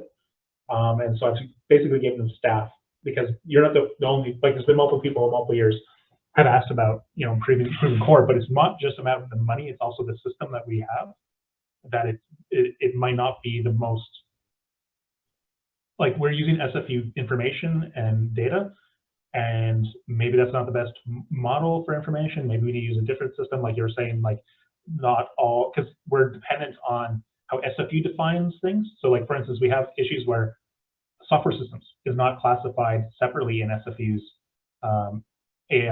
full-time enrollment information. So you have some aspect where computing science it's getting double counted. And so there's issues there. So I will send out that proposal and some of my initial research for everyone to help you learn more about this. Because at the time, I'd actually ask people to not list on this, not because it's not a valid thing, but we can discuss this at another meeting after people have had more time to review what's being done. Is that okay? Or you like, okay, Mark, would you like to talk? Yeah, no, thanks for your comments. I feel like, especially with Cognitive Science Student Union, is that it's a bit odd because like our execs, as long as like they're from within one of the 4 faculties, which cognitive science, I guess students partake courses from, then they're allowed to be an exec, but those students don't count towards the numbers. And so I guess cognitive science is in a bit of a weird spot where it's like, it's not really too sure like who the members are and so on. And I feel like also for like, especially trying to like cater towards like, I guess students like that aren't explicitly like within the cognitive science major, but still take courses, within it. It does get hard to cater when like you're labeled like as a smaller DSU. So yeah, there's just a lot of confusion there. So I would appreciate like more discussion being done on, I guess, what exactly demarcates DSUs from other DSUs and how to look at that. So yeah. Sure, thank you. Yep, that's actually very good feedback, because like I know how we in policy and bylaws define student unions, it may not match how SFU calculates it as part of that, being that part of that group. So that is a thing we need to probably work with SFU to get better data from, if we possible, for our definitions of these data, what these definitions should be. So I'm happy to try to connect, if there's more student unions in a similar situation, that's great feedback to hear. So we can actually get that added to the project. Okay. Okay, great. Next speaker list. Sorry, next item is Council Policy Section 14.1. Nikki, you added this? Yeah, I'm okay with you speaking on it, Corbett. I guess I trust that you can speak on the behalf of it. Yeah. Yeah, not a problem. So Council Policy Section 14.1 relates to a 2-year ban on board members, in this case council members, being able to serve be able to be employed by the society. This policy is also mirrored in our collective agreements with the union, but they serve 2 different purposes, or 2 different areas of the society, but for similar rationale. The idea behind it is so the policy is relates to not being able to be hired as an administrator, like in a union excluded position, and the collective agreement version is to prevent board members being hired in a union position. Sorry, as like a coordinator or an assistant or something. The reason that now this has the collective agreements item has existed for a very long time, pretty much since, actually I don't know how far back it goes, but it has existed for a long time. The version of the policy 14.1 has existed in various forms or not, for like either different lengths or not exist at all, or we brought it back to 2 years after I think it got removed for a couple good reasons. And this was brought back in 2020. primarily the fundamental way, okay, so from the union's perspective, having that ban is as a bit of a protection.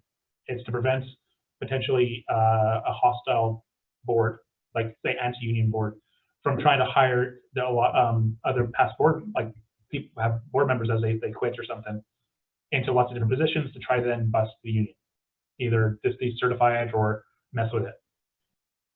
Also, from my perspective as an employer, it's also an anti-corruption method, so that the union can't try to offer a stable job, a stable, good paid job, and a union job for, say, better negotiations that are more union friendly. I don't know if that's ever happened. That's just my perspective on. There's two sides of the coin. Okay. Now, from the policy side, the 2-year ban is related to is an anti-corruption policy. It's to prevent a board from basically hiring their friends once they leave the board. Because sometimes we have boards that change over that where it's like some of the people carried on, like you know, my year, like this year, me and Matt and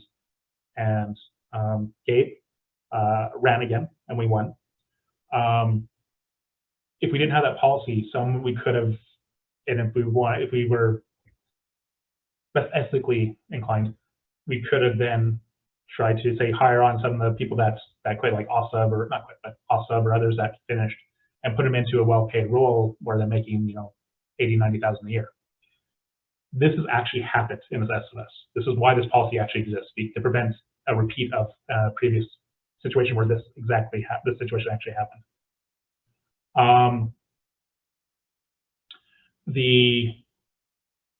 Back in 2012, one of the board members, or one of the executives that finished, he went working for SFU for about 6 months, and then he got hired into an administrative position that paid fairly well, and he was there for a very long time. And then after that, they put in a policy to prevent that, because that person was not necessarily qualified for the role they were hired for. There was other rationales for giving them to be in that role, but this is the kind of thing that happens, and you see it actually out in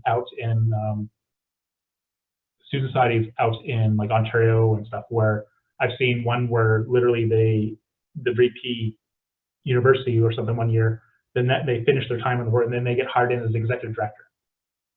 And like and I've seen that usually happens, and that usually relates to some kind of, ends up causing more harm than it solves, because rational might be like, you know, if we have really good executives and stuff, why would we want to lose them, right? If we can keep them in the society, get the knowledge and stuff, keep them going. The problem is you can't always know when you're doing that hiring, if they're hiring because they're good or they're hiring because of their friends, right? And so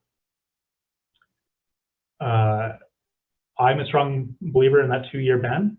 My perspective is, if you want to work for the student society, honestly, it's a good idea to go out and do something else for a bit and then come back when you have the opportunity, just to prevent, because if it's a 2-year ban, that means basically you have 2 council cycles before the person could be hired back, and there's less chance of any kind of issues of like unfair hiring practices or corruption or anything like that. It'd be a lot harder. So that's just the history on it. As always, council can make changes to policy if they think it's too strict or not enough. That's up to you. I just wanted to give the history on it. There was some stuff in chat about things like change it down to 1 year instead of 2. Depends on it again. If it's a policy that I think for non-union roles, then that's something council can choose to do with policy change. It's going to be harder for the collective agreement side, because it's baked in, and that's going to be like that for the next until like 2025. We did approach some stuff, but we had to go in counter because that was part of bargaining. But for the most part, that's kind of the system we're in right now. Okay. Any questions on that?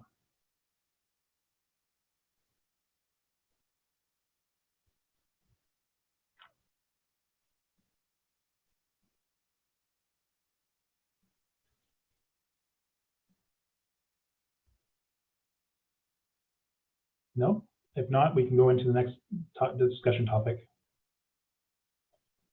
which is just SFU room booking restrictions. This is from Giselle. Are you still here? Yeah, do I still have time to talk about this? I mean, we only extend until 9:45. I'm gonna be mindful. Sorry, I couldn't hear you very well. It was quiet. Okay, I'll just go anyways. I know we have to extend soon because we only extend till 9:45. But I just wanted to like talk about like the SFU room booking restriction. I know most counselors are gone now, and I'm just wondering if other folks who are part of clubs are experiencing difficulties finding space, since at SFU we're not allowed to book past 5:30. And I just replied to my email saying I think the staff, I forgot what group is kind of working on this, but I kind of want to just check in to see if anything has been done by any folks in the SFSS and kind of follow up, because it is quite hard to find space, especially since there are only 5 rooms available for booking in the sub right now.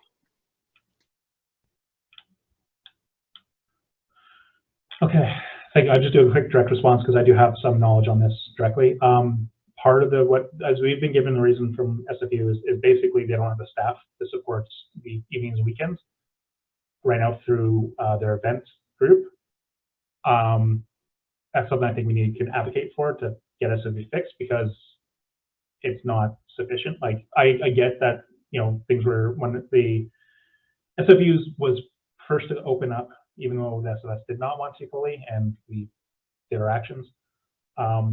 But they really should be expanding so that students that pay for these spaces to be made to be able to actually use it more.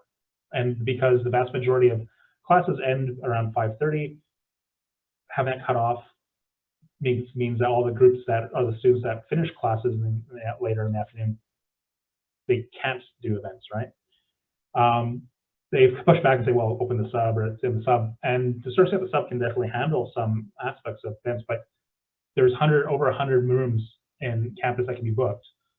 And in the sub, there's 3 or 4 flexible spaces, a few team, like 15 or so team rooms, but those aren't really event rooms, right?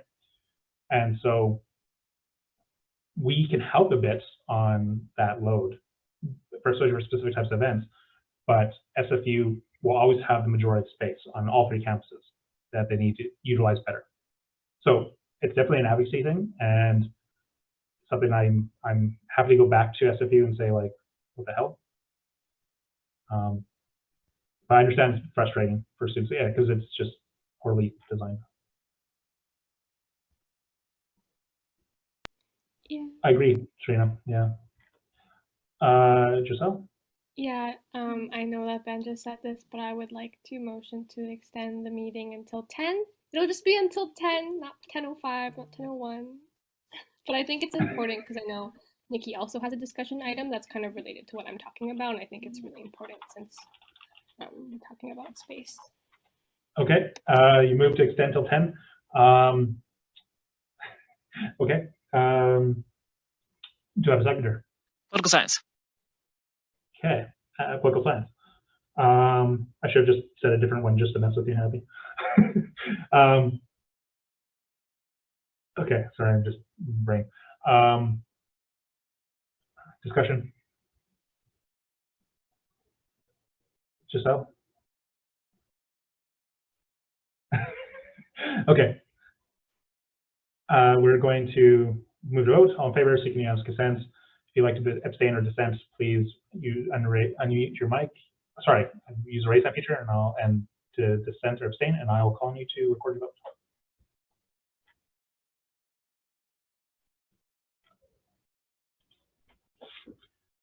Okay, that passes. We're now meeting until 10. Okay. So we're still planning on your discussion topic, Giselle.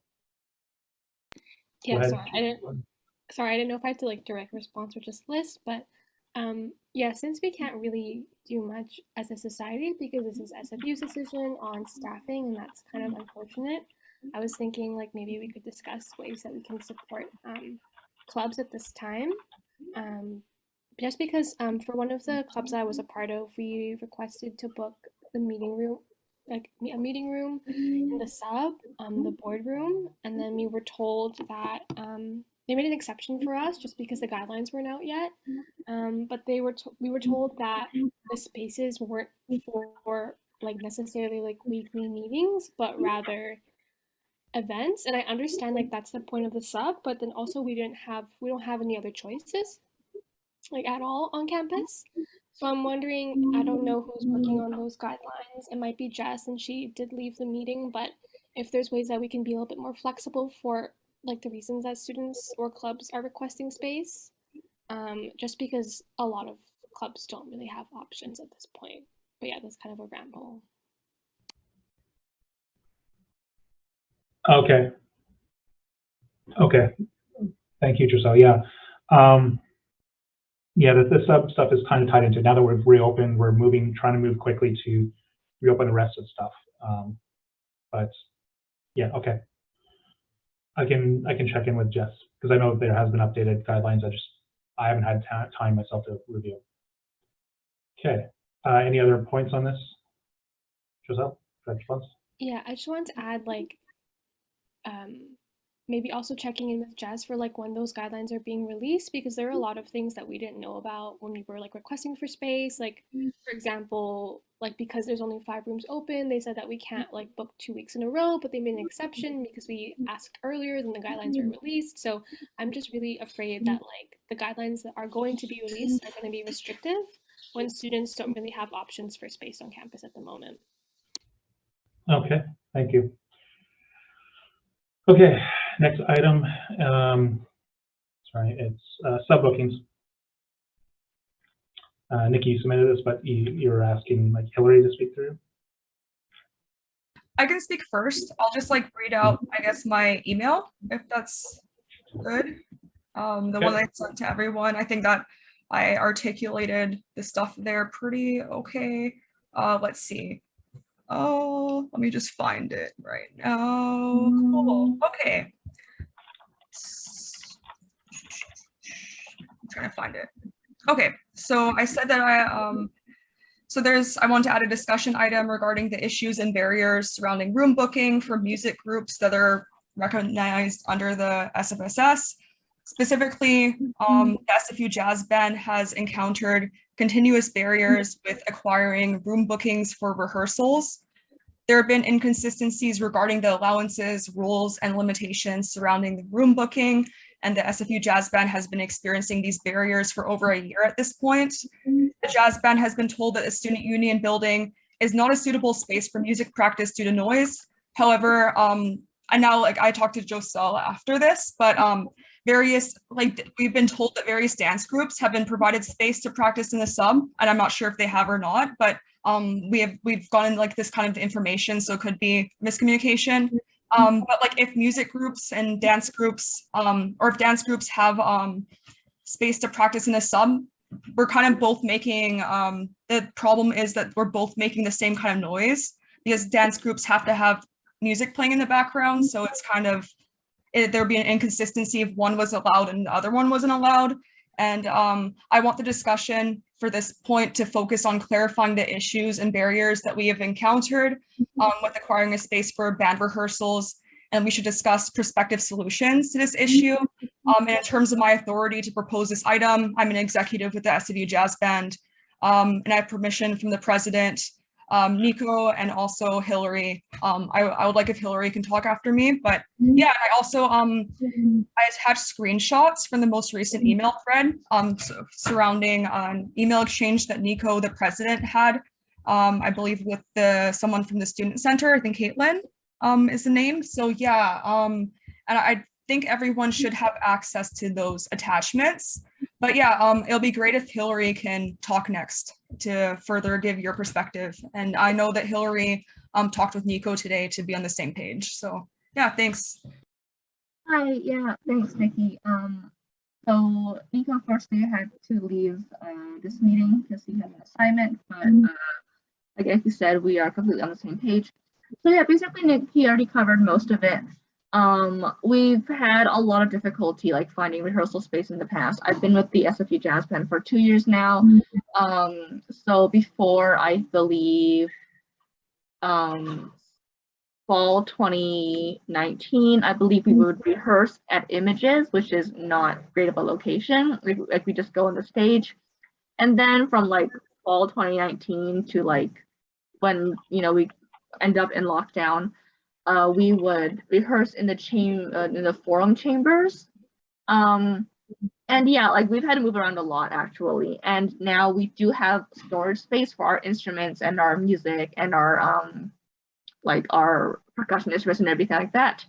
But we just are having difficulty finding a room, especially a room that we can reliably go to week after week, because like Nikki said, like generally we have to book in advance, but if there was a room that we could just use that we knew would be there for us at a certain time, generally after 5:30, because that's when school ends, that's kind of like what we want. And yeah, like it's just we have around 20 to 30 people in jazz, and the music rooms are really small and definitely cannot fit all of us. And I think another problem is that we just need a room that like we can use for 2 to 3 hours, and it can change. Obviously, yes, I do know that the dance rehearsal rooms are 25 people, so that would actually work for us. But I think it's just like getting the room is the problem and not like having a room available. And yeah, I am happy to answer any questions you may have regarding our experiences or anything. But yeah. Okay. So speaking of emails, first off, what you were told is incorrect. The dance studio space is designed for multiple purposes around things that are noisier, like dance, practice, and such. We also have the forum chambers to be able to support that. There's other challenges with getting that space consistently open and closed for other reasons, but partially, yeah, the location for that space is not close to any kind of study space and stuff, so it doesn't make sense. So I don't know if staff was confused on the location of that space or not. So I'll be working with Jess to double check that. So yeah, those rooms, those 2 rooms are designed to support more music oriented or more louder type things, because like literally there's speakers in the dance space. Like it's not going to be quiet. So for most part, it's just I will have to check into why you were told what you were told, and then try to figure out when that space can start being opened up and be actually used. It's a little bit different setup because it's classified as a tier 2 room because it needs to have a coordinator be booked separately. It's not just something like people can drop in at. So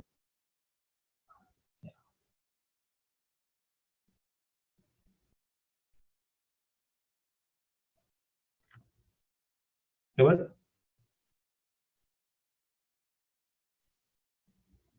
Sorry, did you say my name? Yeah, you listed. Oh, sorry. Yeah, I cut off for a second. Yeah. So last week, Nico and I had a meeting with Jen Joe, who was the VP something. Yes.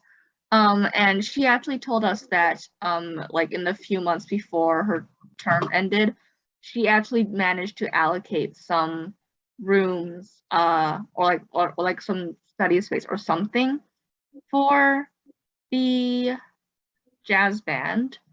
And that's kind of what we were not told that at all. So we were actually very surprised to learn that that room allocation actually had us in mind, because that was not what we were told. And that's just kind of how it led to Nico emailing a lot of people, Nikki, myself included, about the confusion. And I can't exactly recall what she said, but I believe that things might have gotten lost in the shuffle between like her and the next VP events, because we never ever heard anything from them again, and we actually had to talk with the building manager himself, John, to kind of see if there was a room available. Yeah. Okay, thank you. Yeah, I think, sorry, but I'm just going to cut in. One of the challenges has been, I think also we've had a lot of new staff hired over the last year or two that don't know the full history of the sub or how it's fully designed. So they just maybe see a name on a room and think that's the only purpose it can be used for.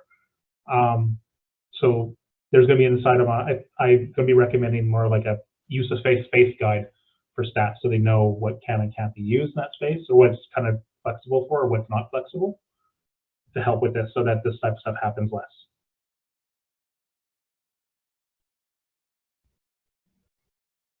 Okay, Ben, go ahead. Just to ensure that we do have the 30 minutes for the Q&A, I'm going to move to extend until 10:30. Seconder? Political science. Okay. Discussion. I'll be honest, I'm getting really tired. I don't want to cut out a Q&A, but I also am kind of out of it. So can we just do like a max 15-minute Q&A if it even needs to be 15 minutes? Sure. Okay.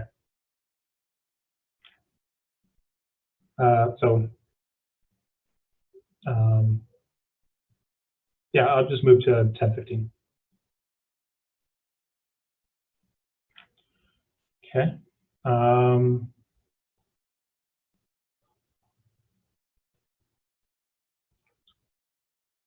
Sorry. So,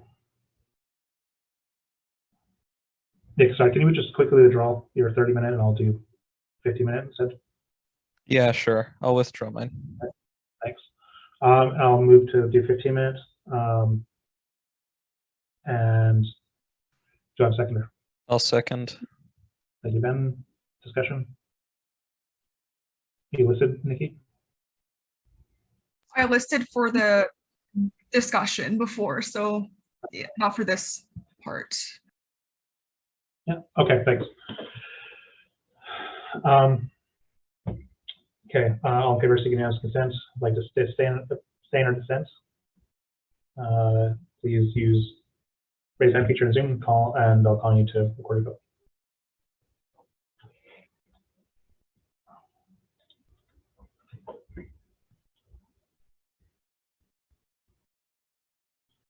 Okay, that's finished. Sorry, that passes. 10:15. I asked no more extensions because really late as is. Okay. Is there any more to the sub discussion item?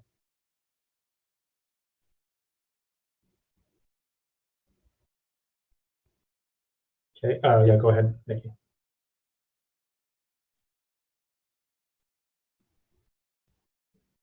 Sorry. Okay. Thank you very much. So my question is regarding a solution. And I ask Hillary, I don't know if you left yet. Can you stay just for like a really short period? So like until this is done. So Corbett, can I actually like wait? Hillary's talking. I can wait. You're kind of quiet, Hillary. I can't. Oh, the sub's actually closing. Corbett, is it okay if I actually go into the executive committee space?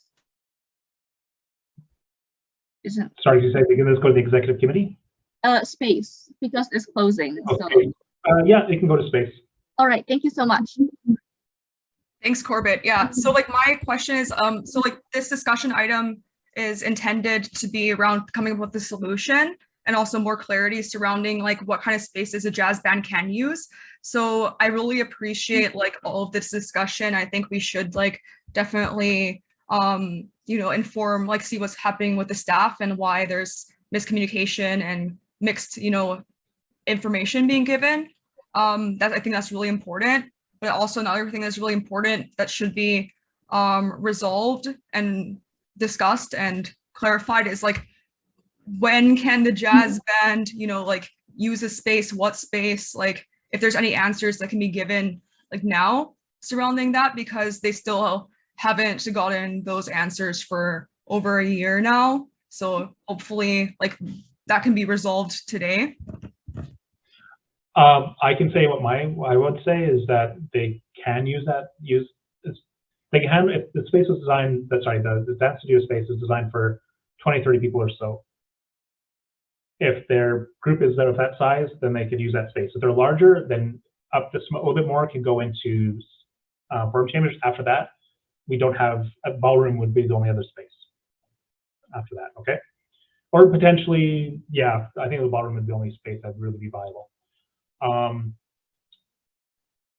That's really all I can say, but I would still have to get back to clarify with staff just to make sure there wasn't some rule that was approved that I don't know about, okay?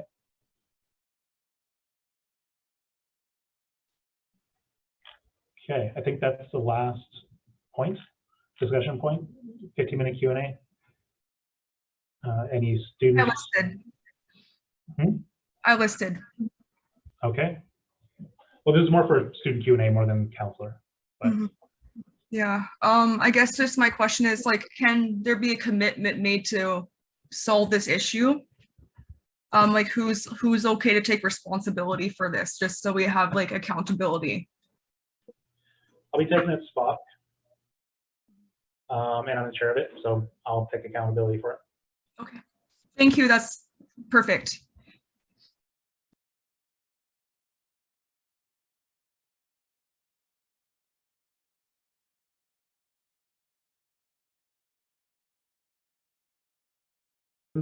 Are still here?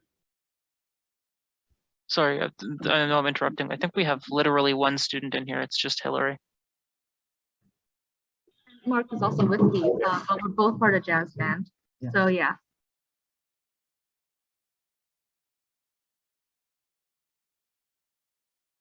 I'm also sharing Q&A, the link to, I'm telling students that they can join now too. So we can possibly just wait like a few minutes for students to join.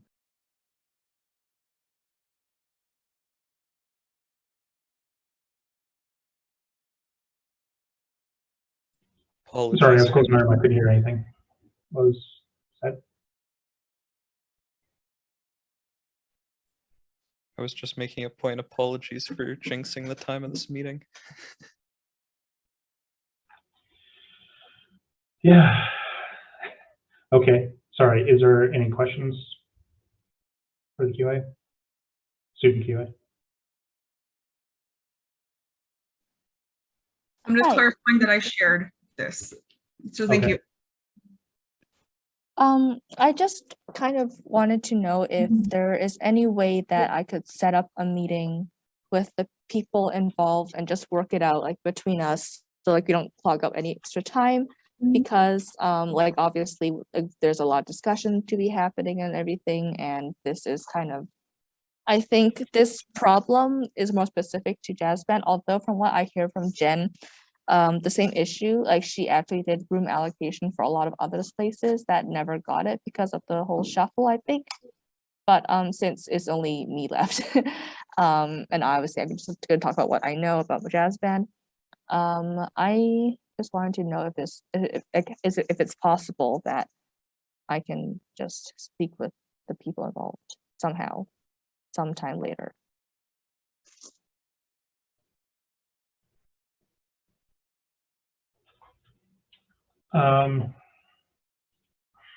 Just all I can really say is maybe hit it, submit to me right now. I can't give you anything right now because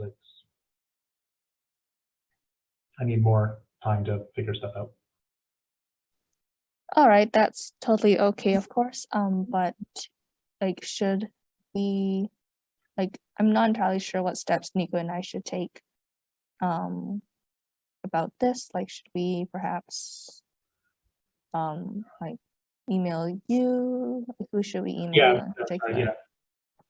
email me on it. Okay. I think I've been linked into the emails anyways. It just it helps for a reminder just to ping me again. All right. All right. Thank you so much. Yeah, thank you. Okay, is there any more? Because if not, then I'd like to end the meeting. Ben? Okay, I have a question, but I'll ask this off recording. Okay, thanks. Okay. No other ones?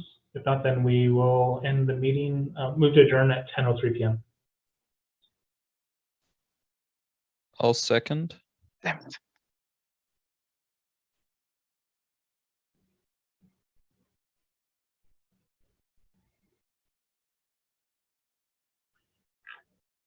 Sorry, yeah. Nikki?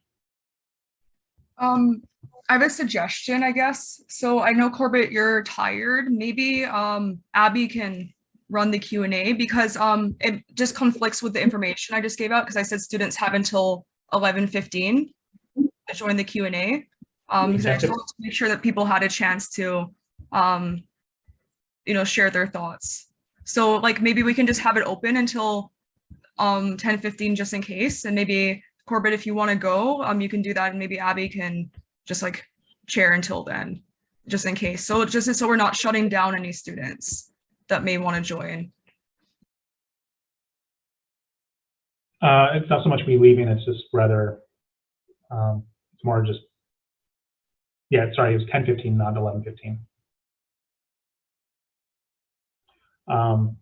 No, it's more just in the sense of like, so generally the purpose of the QA is for students because they cannot submit their own motions, just like where counselors can for discussion items, motions, etc. So the QA is more designed for an open floor period for them. 99% of the time, nobody is even here to be able to ask for it. So we got used to the habit of just like not having it. So generally, though, we tend to have it where they have to come in to the Zoom meeting to talk ask their question, either a chat and voice, not so much through somebody else. I understand. Honestly, it'd be better if we want to do more of a people submitting stuff for questions. There's probably a better way to do that ahead of time, and we can literally go through them as part of the QA thing. But then just hanging out until people may show or not show, or may send something or might not, right?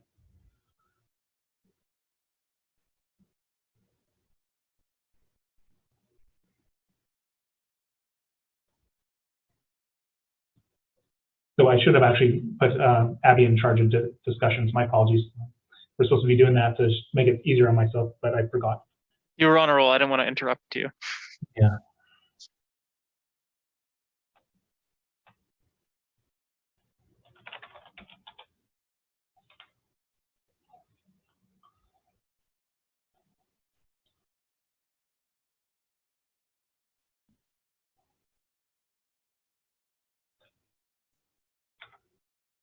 Sorry, just to clarify, what's happened with the motion to adjourn?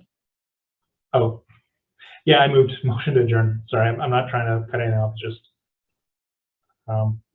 we're more or less done, I think. So yeah, motion to adjourn. Lost a few seconds. Yeah, thank you. Don't go straight to votes. All in favor, saying as consent. If you'd like to abstain or dissent, please use raise hand feature on Zoom, and I'll call on you to record your vote. Sorry, I think the motion was already seconded by Math. Yeah, it was already seconded by myself. Thank you. I can't even keep it straight anymore.